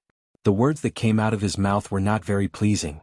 Yu Yu pinched his lips and said, "Don't talk about death all the time. When did I say that all day long?" Xiao Yichen pushed Yu Yu's hand away and explained, "This isn't bad luck. Everyone who enters this quarantine zone is seriously ill. I also want to get better quickly, but my body isn't working well. There's nothing I can do." When Yu Yu heard this, he suddenly hugged him sadly. "I don't care. You have to get better quickly. This is an order." Xiao Yichen looked at Yu Yu and sighed helplessly. He gently patted his head and said, "Okay, I'll do as you say, Master Yu Yu." Mu Yaja and Yun Shirshir looked at the two little guys who were deeply affectionate and were extremely touched. Yun Shirshir walked to the bedside and asked worriedly, "Why did you lose so much weight? I heard from the doctor that you have a bad appetite." "It's not that I have a bad appetite." Chapter 45-30. Yun Shirshir's heart ached for him. No wonder he had lost so much weight. It wasn't like he had lost weight in a day or two. Had he been like this for so many days? Had he vomited after eating? Xiao Yichen looked at Yun Shirshir and asked worriedly, "Mommy, did the doctor say that my condition is very serious?" Yun Shirshir could only sigh, not knowing how to answer. Yu Yu was extremely straightforward. "The doctor said that your condition is very serious. He even said that you went into shock once. If it wasn't for the timely rescue you might have." Xiao Yichen heaved a sigh of relief when he heard this. "It seems like I'm quite lucky." Xiao Yichen was naturally optimistic. Even when he heard that he had almost died, he looked indifferent. Yu Yu's heart ached when she saw this. Xiao Yichen suddenly said, "Oh yes, Mommy, can I ask you for a favor?" Yun Shirshir looked at him in confusion. "What is it? What do you want me to do? If I'm like Duo, can you help me sign a donation agreement?" Yun Shirshir's body trembled uncontrollably when she heard this. Tears rolled down her cheeks at once. Xiao Yichen suddenly felt a little guilty. "I didn't mean to make Mommy sad. It's just that the doctor said that my condition isn't optimistic, so I was thinking that if there's really no other way, can I be like Duo and donate my body to the hospital?" "Xiao Yichen, give Mommy some confidence," Yun Shirshir said sadly. "Don't let Mommy think that way. Mommy can promise you that, but don't say such things again, okay?" She and Mu Yaja were both open-minded people. They wouldn't object to the donation of a body because of some traditional beliefs. However, this didn't mean that Xiao Yichen could bring it up. Now, no matter who it was, she hoped that they could give her more confidence. Otherwise, she wouldn't be able to hold on much longer. It was like a slow death by 1,000 cuts. Every day a piece of flesh would be cut off. Every day another piece of flesh would be cut off. Xiao Yichen was upset when he heard Yun Shirshir's words. "Mommy?" Yun Shirshir couldn't help but hug him tightly. "Xiao Yichen, it's Mommy's fault. I didn't cherish you when I should have. Perhaps only when you're about to lose it will you understand how much Mommy owes you. Little Ichin was stunned for a moment before he smiled. Mommy, don't say that. Are you trying to make me cry? You're as important as Yu. We can't lose you, much less lose you. You must not know this, but Yueyao misses you so much that she's gone crazy. She keeps asking to see you, but she's still so young. She can't possibly enter the quarantine zone. Can you bear to see her miss you so much? So you have to get better soon, okay? Xiao Yichen could hold back his tears at first, but when he heard about Yueyao, his tears suddenly went out of control. He couldn't suppress the sadness and uneasiness in his heart anymore. He bit his lip tightly and said hoarsely, Mommy, I miss Yueyao too. Yun Shishir wiped his tears and said helplessly, You and Yu are a pair of clowns. You're always fighting and can't seem to get along well. Didn't you see how Yu slammed the doctor's table just to see you? Xiao Yichen turned to look at Yu, but he turned his face away. His cheeks were red. No, don't listen to Mommy. Chapter 45-31. Xiao Yichen knew that Yu didn't mean what he said, but he was very touched that Yu was willing to do so for him. It's better not to enter the quarantine zone. Xiao Yichen said to Yu, I feel that it's very risky. After all, it's better to be cautious. Yu pouted and said, Then promise me that you'll get better quickly. I promise you. If I can get better quickly, I'll promise you anything. I don't care. Yu said domineeringly, Hurry up and promise me. Okay. Xiao Yichen rubbed his head and pouted. I promise you. I promise you. The three of them couldn't stay in the quarantine zone for too long. Yun Shishir reminded Xiao Yichen repeatedly before leaving with Mu Yaja and Yu reluctantly. At the same time at Hurricane Group, Alice suddenly received news about Gongjia. The remnants of the sacred shrine have been completely eliminated.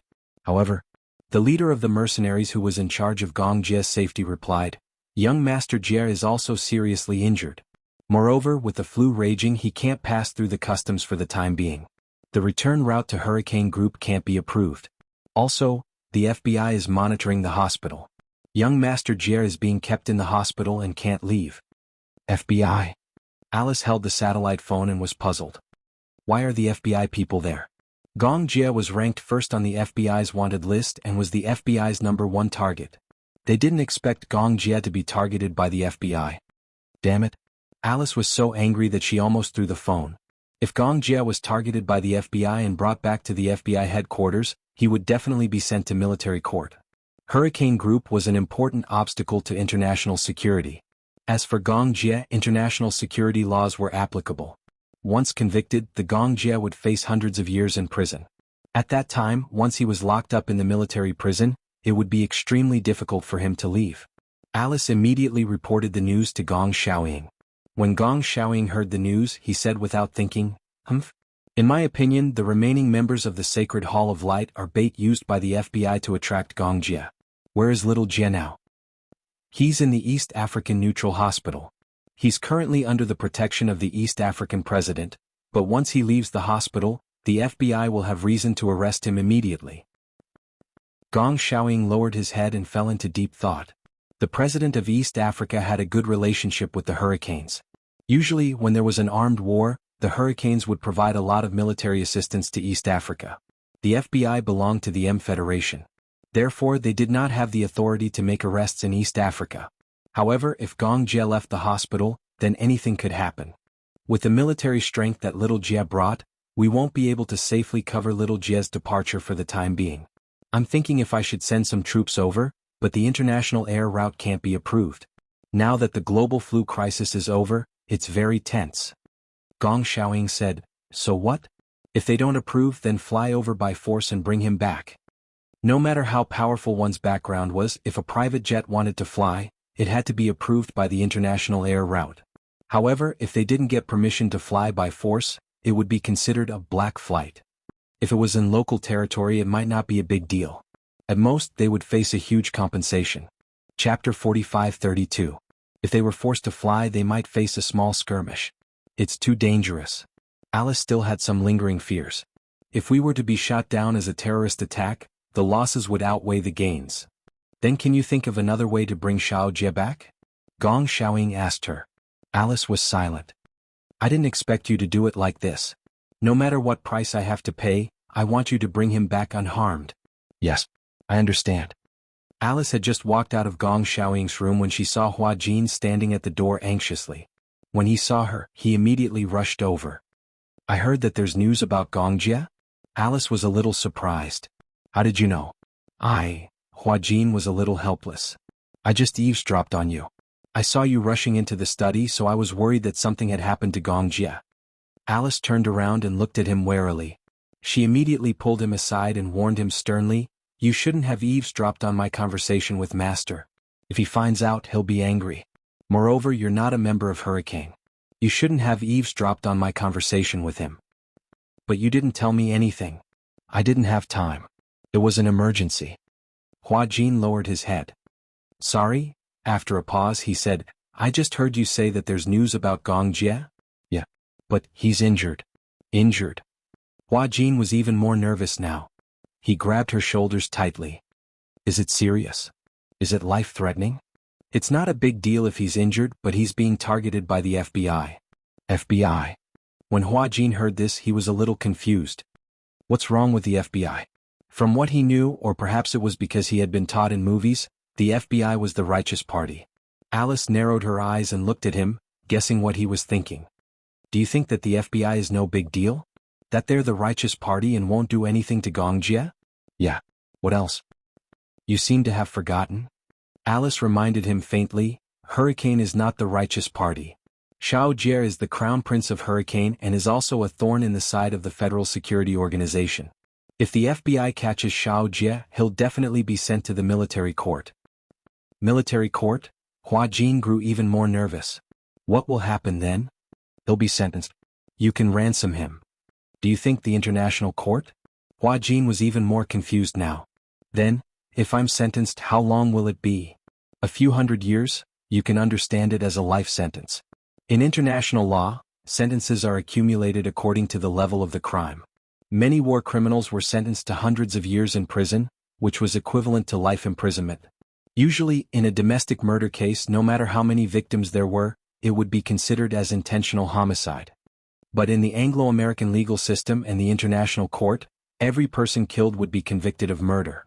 In the end, the criminal punishment for each crime would be added together, resulting in a sentence of hundreds of years.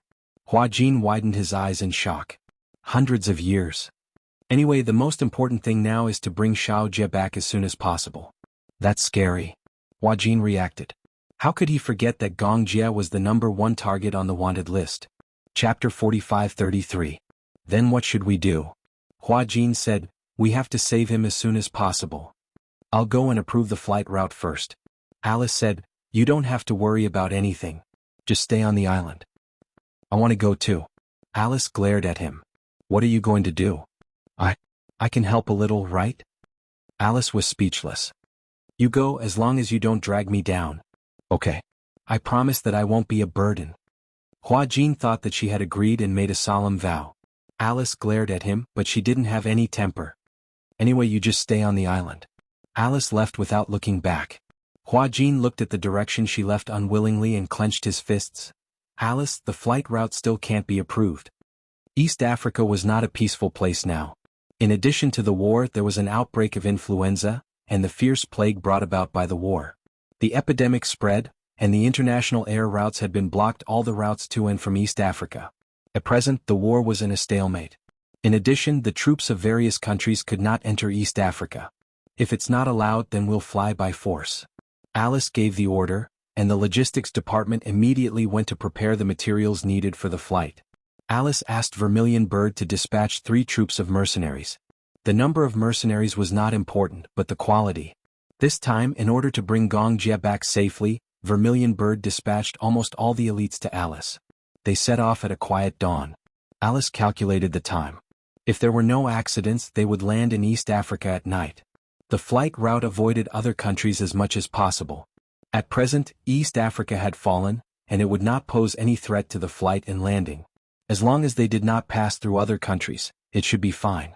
This kind of thing could not be foolproof, but Alice avoided all the accidents as much as possible. At dawn, the mercenaries boarded the plane in an orderly manner. After Alice counted the supplies and the number of people, she found that there was one more person. He guessed that Vermilion Bird must have felt that this person was not enough, so she sent another mercenary. Thus he did not think too much and prepared to set off. The hatch slowly closed. Wearing the combat suit, Huajin carried the heavy combat bag. Looking at the tightly shut cabin door, he finally let out a sigh of relief. When Alice dispatched the mercenaries, he secretly stole a house, disguised himself as a mercenary and boarded the plane. Although Alice had repeatedly emphasized how dangerous this trip was, he still didn't care. He didn't know what possessed him, but when he thought of the danger Gongjia was in, he couldn't stay on the island and wait for his return. He could only repeatedly warn himself not to be a burden to Gongjia. Even though he knew that his actions were a little rash, but Huajin heaved a deep sigh. Beside him, a mercenary spoke. "Everyone be vigilant. We are facing the FBI this time. The FBI is the most treacherous. In order to achieve their goals, they will do anything. In short, be vigilant." "Understood." The one who gave the order was a relatively authoritative captain. Huajin looked at him and did not speak. After dawn, the sky turned white. The plane finally took off. Chapter 45-34. Huajin was jolted awake by a strong jolt. He opened his eyes in shock. The fuselage was traveling through the airflow and was shaking violently. However, the mercenaries beside him were already used to this kind of jolt. They hugged their combat hugs and continued to sleep. They were indeed well-trained mercenaries. Even their sleeping posture was uniform. Huajin was a little thirsty. He rummaged in the combat bag for water. Footsteps were approaching.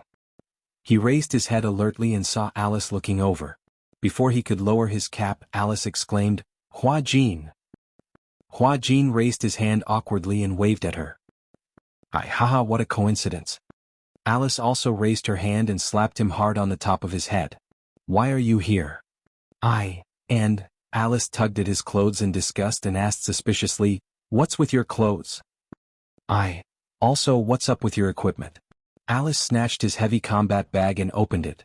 There were all kinds of dry food, snacks, and drinks. His eyelids suddenly twitched violently. "But I was afraid that there would be no food and water along the way, so I prepared some in advance. Last time in East Africa, he and Gongjia almost starved to death. That was because he learned his lesson and prepared dry food in advance, just in case." Alice slapped him on the head again. "That hurts. Do you want to die?" Alice put on a fierce expression and said fiercely, "You can't even protect yourself. Why are you following us? Why are you joining us?" Huajin raised his hand and swore, "I swear I won't drag you guys down. You have such a big bag full of food. Are you running away?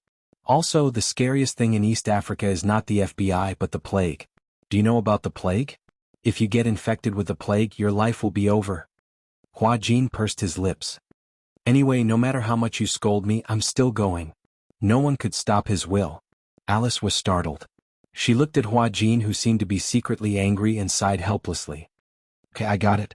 It's useless to say anything now. You've already boarded the plane. Can I still throw you out of the plane?" Huajin's face immediately changed from gloomy to affectionate, revealing a puppy-like smile. "You're still laughing." Huajin immediately stopped laughing. Alice turned around and glanced at a man who was staring at her in a daze. She ordered, "Jack." "Yes. You are in charge of this guy's safety." Jack looked at Huajin with disdain. Huajin saw the look of disdain in his eyes and pretended not to see it, but he was not convinced in his heart. Was he that weak? Did he have to look at him with such disdain? "I don't need anyone to protect me. I can protect myself." Huajin patted his combat bag and said, "I brought my own gun." When in danger, he would never give in. If he was not convinced, he would fight. Alice slapped him again. "Since you're on the plane, you have to obey all orders. Otherwise, if you piss me off, I will really throw you out of the plane." She looked at Huajin with a threatening gaze. Chapter 45-35.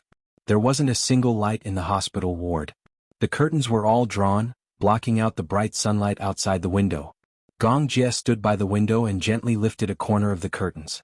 With a strong ray of light, he immediately caught a glimpse of a few blond men in casual clothes walking back and forth below the hospital. No matter how the FBI disguised themselves, their appearance was too obvious among the tan doctors and nurses. This group of people had been loitering around the hospital floor for so long. It was said that the FBI had gathered elites with high IQ, but in his opinion, their IQ was lacking. However, a fool couldn't win against a large number of people. This time the FBI had sent over 30 fully armed people. They were determined to arrest him and bring him back to the military court. He put down the curtains and turned around. In the room, a few mercenaries were sitting on the sofa, playing with the guns in their hands. Young Master Jie, your injury hasn't healed yet. Go back to bed and lie down. Gong Jie returned to the bed and sat down. When will Alice arrive? If there are no accidents, she should arrive in East Africa tomorrow. How many people did she bring? 3 troops. That's enough. Gong Jie crossed his arms and leaned against the headboard. He said coldly, when we get back, we'll settle the score with the FBI. The FBI is really shrewd. They purposely leaked the news of the remaining members to Hurricane, and Gong Jie cleaned up the remaining members. The mantis stalks the cicada, unaware of the oriole behind. Gong Jie's whereabouts were undoubtedly exposed to the FBI's eyes. However, it was still a little difficult to catch him. This hospital was a neutral hospital. It was not bound by any government treaty, nor was it bound by any international law. This was a hospital set up by humanitarian organizations to stop donations. No official organization could carry out any arrest activities here. The FBI was backed by the Federation, so they had no right to arrest anyone in the hospital. However, it was obvious how determined the FBI was to catch him. If he didn't leave the hospital, they would wait at the door. Was Gong Jie going to stay in the hospital for the rest of his life? Thus, the FBI waited at the hospital all night. Originally, Gong Jie didn't care about the FBI. However, after eradicating the remnants of the Sacred Hall sect, the mercenaries he brought out were greatly weakened. If they were to clash head-on with the FBI, the gains would not make up for the losses. The plane landed smoothly at the airport in East Africa. Instead of calling it an airport, it would be more accurate to call it a wasteland. Previously, the armed forces had wantonly bombed the railways, airports, and all the transportation fortresses into ruins. The plane hovered over the ruins for a long time before landing on a grassy area next to the airport. After the plane landed, everyone got off the plane. Looking at the devastated airport, no one was surprised. They were used to war. Only Hua Jin, he was stunned by the scene in front of him. Living in a peaceful country, he had never thought that war would bring about such cruelty. Even though he had experienced the war personally, East Africa had become like this after not seeing it for such a long time. It was a complete mess and not a single blade of grass grew. It was said that East Africa had temporarily stopped fighting because of the plague, but no one knew when the war would rage again. The peacekeeping force had already intervened, but now it was useless. What are you waiting for? Chapter 45-36. Hua Jin asked curiously, are we going straight to the hospital now? Alice frowned and said, let's not go to the hospital first. The flight is tiring. Let's go to the relay station to rest first. Okay. Alice had asked Hua Jin to listen to her no matter what. Hua Jin did not dare to make his own decisions. He was afraid that he would cause trouble for her and Gong Jie. At the same time, good news came from the hospital. The Capital Medical University had successfully developed a vaccine against influenza. After several tests, the success rate of the vaccine was guaranteed. However, it would take some time before the vaccine could be put into use. The safety of the vaccine had to be confirmed before it could be widely used. The entire world was in a state of panic in the 2 months between the beginning of the pandemic and the introduction of the vaccine. The Capital Medical University was the first to develop an inactivated vaccine, which shocked the entire world. No one expected Country Z to be the first to develop a vaccine against influenza. At that time, they had only received news that the vaccine was successfully developed. No one knew when the vaccine would be put into use. However, this gave Yun Shishir a glimmer of hope. The successful development of the vaccine meant that the influenza was not invincible. At the same time, she also hoped that the vaccine could be tested and put into use as soon as possible. Xiao Bao's condition had stabilized. The doctor said that his condition would not worsen for the time being. His body was under control, which was the best outcome. However, Xiao Yichen's condition was not as ideal. A week before the vaccine was developed, his condition worsened. Yun Shishir even signed the donation agreement under the doctor's suggestion. When signing the agreement, Mu Yaja did not mind signing it. However, this was Xiao Yichen's wish. He did not know if he could survive the flu. He did not know if he could wait until the vaccine was developed. During the development period, the development of the vaccine was kept a secret from the public. Xiao Yichen thought that if he did not survive this time, he would donate his body to the Capital Medical University to be used in the vaccine experiment. Yun Shishir could not bear to do that. However, this was Xiao Yichen's wish. That was his body. He had the right to make his own decisions. Although she could not bear to part with it, since it was Xiao Yichen's wish, she had to work hard to fulfill it for him. That night, Xiao Yichen's condition worsened and he was pushed into the operating room. Outside the operating room, Yun Shishir officially signed the donation agreement. After signing her name, she was completely defeated. Mu Yaja hugged her as they watched over little Yichen, who was undergoing emergency treatment in the operating theater. This was the fourth time this month that Xiao Yichen's condition worsened. Yu carried Yueyao and stood guard outside the operating theater.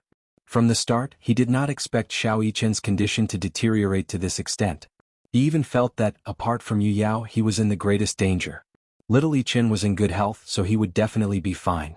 However, he did not expect that Xiao Yichen, who was in the best condition in everyone's eyes, would fall the fastest and his condition worsen the most. Due to the worsening of his condition, he had not seen Xiao Yichen for a few days. On the contrary, he did not want to see Xiao Yichen now. This was because he knew that if he were to see Xiao Yichen now, there would only be one situation. Chapter 45-37. Yun Shishir couldn't figure it out. Finally, the vaccine was successfully developed, but why couldn't Xiao Yichen hold on? Yu paced back and forth outside the operating theater, holding back his tears. He didn't dare to cry and he didn't want to cry. He was afraid that if he cried and shed tears, little Yichen would really leave him. Why should he cry when it wasn't confirmed yet? Yu forced himself to calm down. He turned to look at Yun Shishir, who was covering her face and waiting anxiously. However, he couldn't comfort her. Even he himself was worried sick. How could he pretend to be calm and comfort mommy? Xiao Yichen, didn't you always say that we have telepathy? Yu stared at the door of the operating theater and thought to himself, you always said that we don't have telepathy, so I definitely don't care about you. Can you hear my voice now? On the operating table. Xiao Yichen lay weakly on the operating theater. His body was covered with machines and an oxygen respirator. He could vaguely hear a voice calling out to him. Xiao Yichen, can you hear my voice? Xiao Yichen opened his eyes wide. Even though the operating lights were glaring, he still opened his eyes wide. It was Yu's voice. He heard Yu's voice. Yu? He struggled to get up, but the nurse pressed him down. Don't be agitated. Doctor, why did the patient suddenly get up? He opened his eyes. He seems to have regained consciousness. The doctors and nurses gathered around. They were a little uneasy when they saw Xiao Yichen's eyes wide open. Could it be the final radiance of the setting sun? Check the patient's heart rate and blood pressure immediately. Doctor, it's not good. His blood pressure is dropping rapidly. His heart rate is also declining. Resuscitate him immediately. Mu Yichen listened carefully. There was a flash of white light. Xiao Yichen opened his eyes again. However, he was in a daze when he saw an empty darkness. In the darkness, he could vaguely see a thin figure standing there. He was a little confused and couldn't help but walk closer. As for the shadow in the camera, it swayed slightly and actually walked towards him. Xiao Yichen was a little alarmed. He took half a step back until Yu's figure became clearer. Yu? Xiao Yichen's eyes. In his chaotic dream, he even forget that he was still lying on the operating theater. Since last night, after his condition had worsened, he had been having many dreams. In a trance, he felt that he was in reality for a moment, and in an illusion for a moment. He was gradually unable to distinguish between reality and illusion. When the boy saw him, he ran over excitedly and hugged his shoulders. You're not allowed to leave us. Do you understand? Xiao Yichen was confused when he heard this. What did I do? The doctor said that your condition has worsened. You might not make it. Yu could no longer pretend to be calm. Her eyes turned red. Mu Yichen, you're not allowed to give up. Do you understand? Who said that my condition has worsened? Xiao Yichen was baffled. Idiot, aren't I fine? Yu stared at his face for a long time before she finally said, Mu Yichen, thank you. Chapter 45-38. Thank you for appearing in my life. But don't leave so easily. It wasn't easy for me to fall in love with a brother like you. Are you going to abandon me for no reason? Yu was a little agitated. Mu Yichen, can you work harder? I heard from mommy that the Capital Medical University has already developed a vaccine for this influenza. You have to hang in there, don't give up now. When Xiao Yichen heard this, he finally understood what was going on. He looked around and realized that this world wasn't the real world. And Yu wasn't really standing in front of him. It was probably just an illusion. He was critically ill? Was it that serious? He had been in a coma for a long time. Even before he was critically ill, he had been in a coma for a long time and had been relying on the nutrient solution to sustain his life. Perhaps he had been too careless in the past. He had always thought that this influenza virus was probably just a relatively serious cold. When it worsened and became infected with pneumonia, Xiao Yichen, who was optimistic by nature, didn't take it seriously. He felt that he would definitely be able to survive this dangerous period. He believed that he was the chosen one and that God wouldn't make things too difficult for him. Otherwise, he would still be able to easily turn danger into safety after walking through danger so many times. This was just a test. However, the deterioration of his condition was contrary to his optimistic thinking. Gradually, he even needed to use a ventilator to prevent himself from suffocating in his sleep, from being monitored for 12 hours to 24 hours a day, and later, from being able to ingest liquid food to only being able to use nutrient solutions to maintain vital signs. He slowly accepted the fact that this aggressive influenza was definitely not as easy to deal with as he had imagined. As the pneumonia spread, it slowly spread to his other organs. So, wasn't he in the real world now? Yu said to him, "You're in the resuscitation room now. Everyone is waiting for you, so you have to pull yourself together. You can't give up just like that, okay?" Xiao Yichen was a little confused. "I'm in the resuscitation room? Idiot, don't you feel anything?" Xiao Yichen did not know whether to laugh or cry. "I really don't feel anything." If not for Yu waking him up, his consciousness would still be in the chaotic space and he would not be aware of his current situation. "You don't worry. I'll definitely get better." "That's all talk, I don't believe it. Unless..." Yu suddenly smiled with tears in her eyes and stretched out her pinky finger. "Unless you pinky swear with me." "Pinky promise?" When Xiao Yichen saw this, he smiled helplessly and stuck out his pinky. "I really don't know what to do with you. Let's pinky swear then." "Pinky promise. Don't change your mind for 100 years. After Xiao Yichen finished speaking, he couldn't help but ask curiously. "Yu, I'm a little curious. You said pinky swear, but why did you have to hang yourself? And not to change for 100 years? Don't tell me that I have to hang myself for 100 years if I promise something to someone?" "Because," Yu rolled her eyes and explained helplessly, "hang yourself refers to the amount of strings of money in the past. For example, a string of coins. In ancient times, copper coins were not easy to keep, so they were strung together with a string so that they would not fall.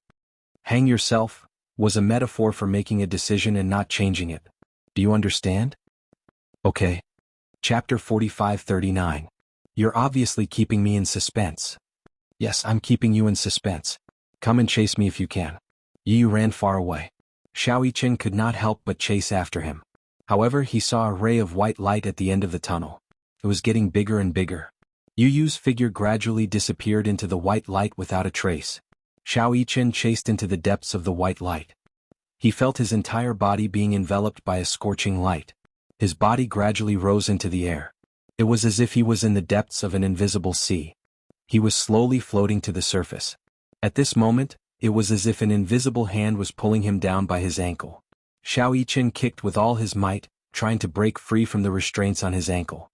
However, the hand refused to let go. Xiao Yichen paddled with both hands, trying to float to the surface. However, no matter how hard he tried, he could not break free from the hand. He gradually sank deeper and deeper. "Let go." He kicked with all his might. Finally, the hand let go. Xiao Yichen took the opportunity to swim to the surface of the sea. He looked up, but all he could see was white. Then, he felt as if his soul was being sucked up by a powerful force. Beep, sizzle, thump. His body fell back onto the bed. Xiao Yichen suddenly opened his eyes. A thick layer of mist covered his breathing mask. The doctor was holding the pacemaker. When he saw that Xiao Yichen had finally opened his eyes, he asked in surprise, "How's his blood pressure? What's his heart rate?" "His heart rate is gradually returning to a stable level. His blood pressure is slowly decreasing." The doctor opened Xiao Yichen's eyes and shone his pupils. He finally heaved a sigh of relief. "Little guy, you gave us all a fright. Don't make such jokes in the future. It's a miracle that he woke up. He's already been in the jaws of death for a few rounds. The other side refused to take him in, so he had to come back."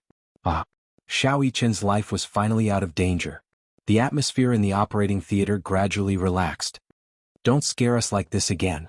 You know, you're the little celebrity of our quarantine zone. No one wants anything to happen to you." One of the nurses who doted on Xiao Yichen the most walked over and gently tugged at Xiao Yichen's hand. "That's right, Xiao Yichen. Promise us, okay? Once the vaccine is out, you'll be able to leave this place safely." Xiao Yichen was extremely weak. He struggled to break free from the hands of the Grim Reaper, using almost all of his strength. At this moment he could only nod slightly. He did not even have the strength to open his mouth to speak. Outside the operating theater, the operating lights finally went off. Yu Yu's heart skipped a beat when she saw the lights go off. Yun Shirshir was so nervous that she grabbed Muyaja's arm tightly, almost pinching it. Even though it hurt, Muyaja didn't say anything. He only cared about comforting her. Shirshir, don't be so nervous. The lights are off. Where's Xiao Yichen? She was so scared. When the door opened, what she had been waiting for was a bed covered with a white cloth. He won't. Don't think too much. Muyaja didn't know what the situation was, but the most important thing right now was to comfort Yun Shirshir. I'm fine. Don't worry about me. Yun Shirshir actually comforted him. The door was finally pushed open. Chapter 45-40. Yu Yu immediately rushed over. Yun Shirshir and Muyaja also rushed over anxiously. The chief surgeon smiled when he saw how anxious they were and immediately comforted them. The surgery went smoothly. Don't worry, Muyichen is in good condition now. Really? Yun Shirshir's voice became a little shrill because of her surprise. Yu Yu was relieved when he heard that Xiao Yichen was fine. He took half a step back and gave Yun Shirshir the spot closest to the bed. Since he knew that Muyichen was in good condition, he was relieved. He was not in a hurry to take a look. Yun Shirshir and Muyaja surrounded the bed. If it were not for the isolation suits, they would have given Xiao Yichen a hug. It was strange. When he first met Xiao Yichen, he could not accept him as an older brother at all. As they slowly got along, even though he accepted Xiao Yichen as an older brother, deep in his heart, he could not accept that Yun Shirshir had given half of her love for him to Xiao Yichen. There was no such thing as sharing. Love was limited just like time. When you gave your love to another person, you would leave less for that person. Yu Yu did not want anyone to share his mommy's love with him. But now he hoped that Yun Shirshir would give Xiao Yichen more of her love. If it were not for this life and death experience, he would not have realized how important Xiao Yichen was to him. He did not even realize that he was so afraid of losing Xiao Yichen. In fact, he had opened his heart to Xiao Yichen long ago. It was just that he could not bring himself to say certain things because of his dignity. Perhaps Xiao Yichen also thought that he had not completely accepted him. This was because there were some things that others would not know if they were not said. There were some things that the loved one would never know if they were not said out loud. Moreover, he always said one thing and meant another. He clearly liked her but said that he did not. He clearly loved her but said that he did not love her. He clearly cared but said that he did not care. He clearly hoped that Yun Shirshir would love Xiao Yichen more, but on the surface he always pretended to be fighting with Xiao Yichen for her love. Xiao Yichen also misunderstood his words and actions. He thought that you cared more about Yun Shirshir's love than him as an older brother. Thus he was very sensible and mature. He withdrew the portion that originally belonged to him. Little Yichen must be very lonely after all this time. He was still a child, so he should be more coquettish and unreasonable. However, he was so sensible and mature. He had a steadiness that was not expected of someone his age. Now he had Yueyao. Mommy's love was going to be cut off again. But Yu Yu would work hard to fill the void that had existed for so long with his love. Unknowingly, his face was wet. Yu Yu reached out to touch his cheeks, only to realize that he had been crying unknowingly. Perhaps it was because he was too emotional. He was too emotional because Xiao Yichen was safe and sound. He wanted to give Xiao Yichen a big hug. He wanted to hug him tightly and say to him, Xiao Yichen, welcome back. Xiao Yichen, welcome back. Chapter 45-41. At the same time. East Africa. Alice rushed to the hospital with a large team. She arranged the police around the hospital and entered the hospital with Hua Jin in disguise. Then they sneaked into Gong Jie's room. In comparison, Gong Jie's room was relatively safe. However, outside the room there was heavy security. The FBI had already monitored the entire room. Gong Jie was slightly injured. Although he had passed the critical period when he was first sent to the hospital, if the wound had not been infected, the FBI would not have had the chance to do so. When injured in East Africa, the scariest thing was the plague and wound infection, as well as the complications after infection and inflammation. Because of the war, there were corpses everywhere. It was also because of these corpses that bacteria and viruses spread wantonly. Hua Jin had just walked into the ward when he saw Gong Jie leaning on the bed in full armor. He was pleasantly surprised. Gong?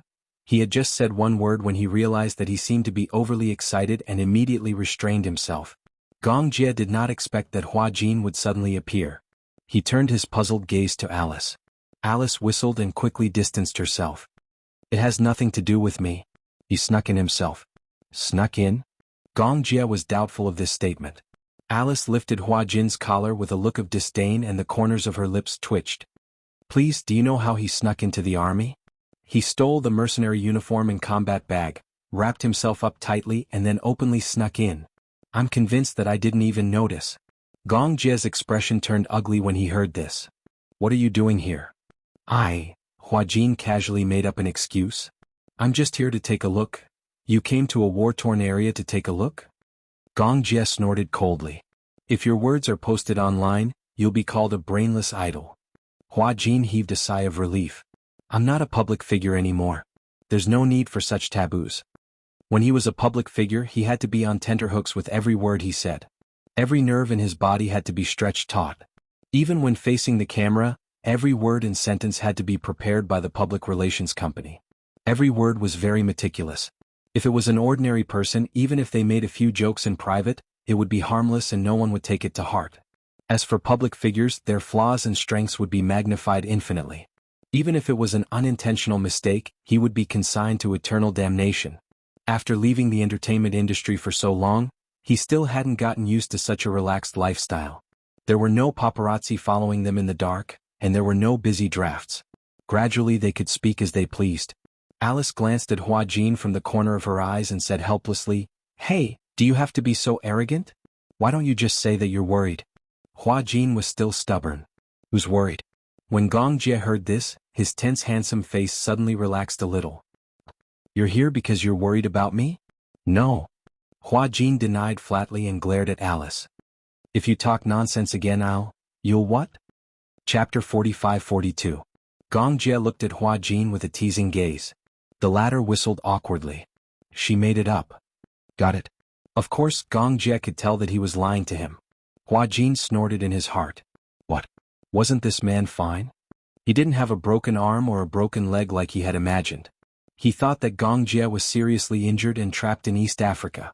But in the end, his leg was fine and so was his arm. He didn't even know how to cry the tears he had prepared all the way here. If he had known earlier, he wouldn't have come. He would have taken such a big risk. But that was how he acted in a fit of pique. He heaved a sigh of relief when he saw that Gong Jie was fine and had only suffered some minor injuries. He did not know how serious his injuries were, but at least he was not in any serious condition for now. Nothing was more important than a person being fine. Outside the hospital, the FBI has deployed many people. According to my observation, the hospital is surrounded by more than 20 agents. As for how many are outside the hospital, I'm not sure. Alice and Gong Jie sat opposite each other. The huge ward was filled with mercenaries. Gong Jie furrowed his brows in frustration. They won't give up until they catch me. They've schemed so much just to bring you back to the Nuremberg military court.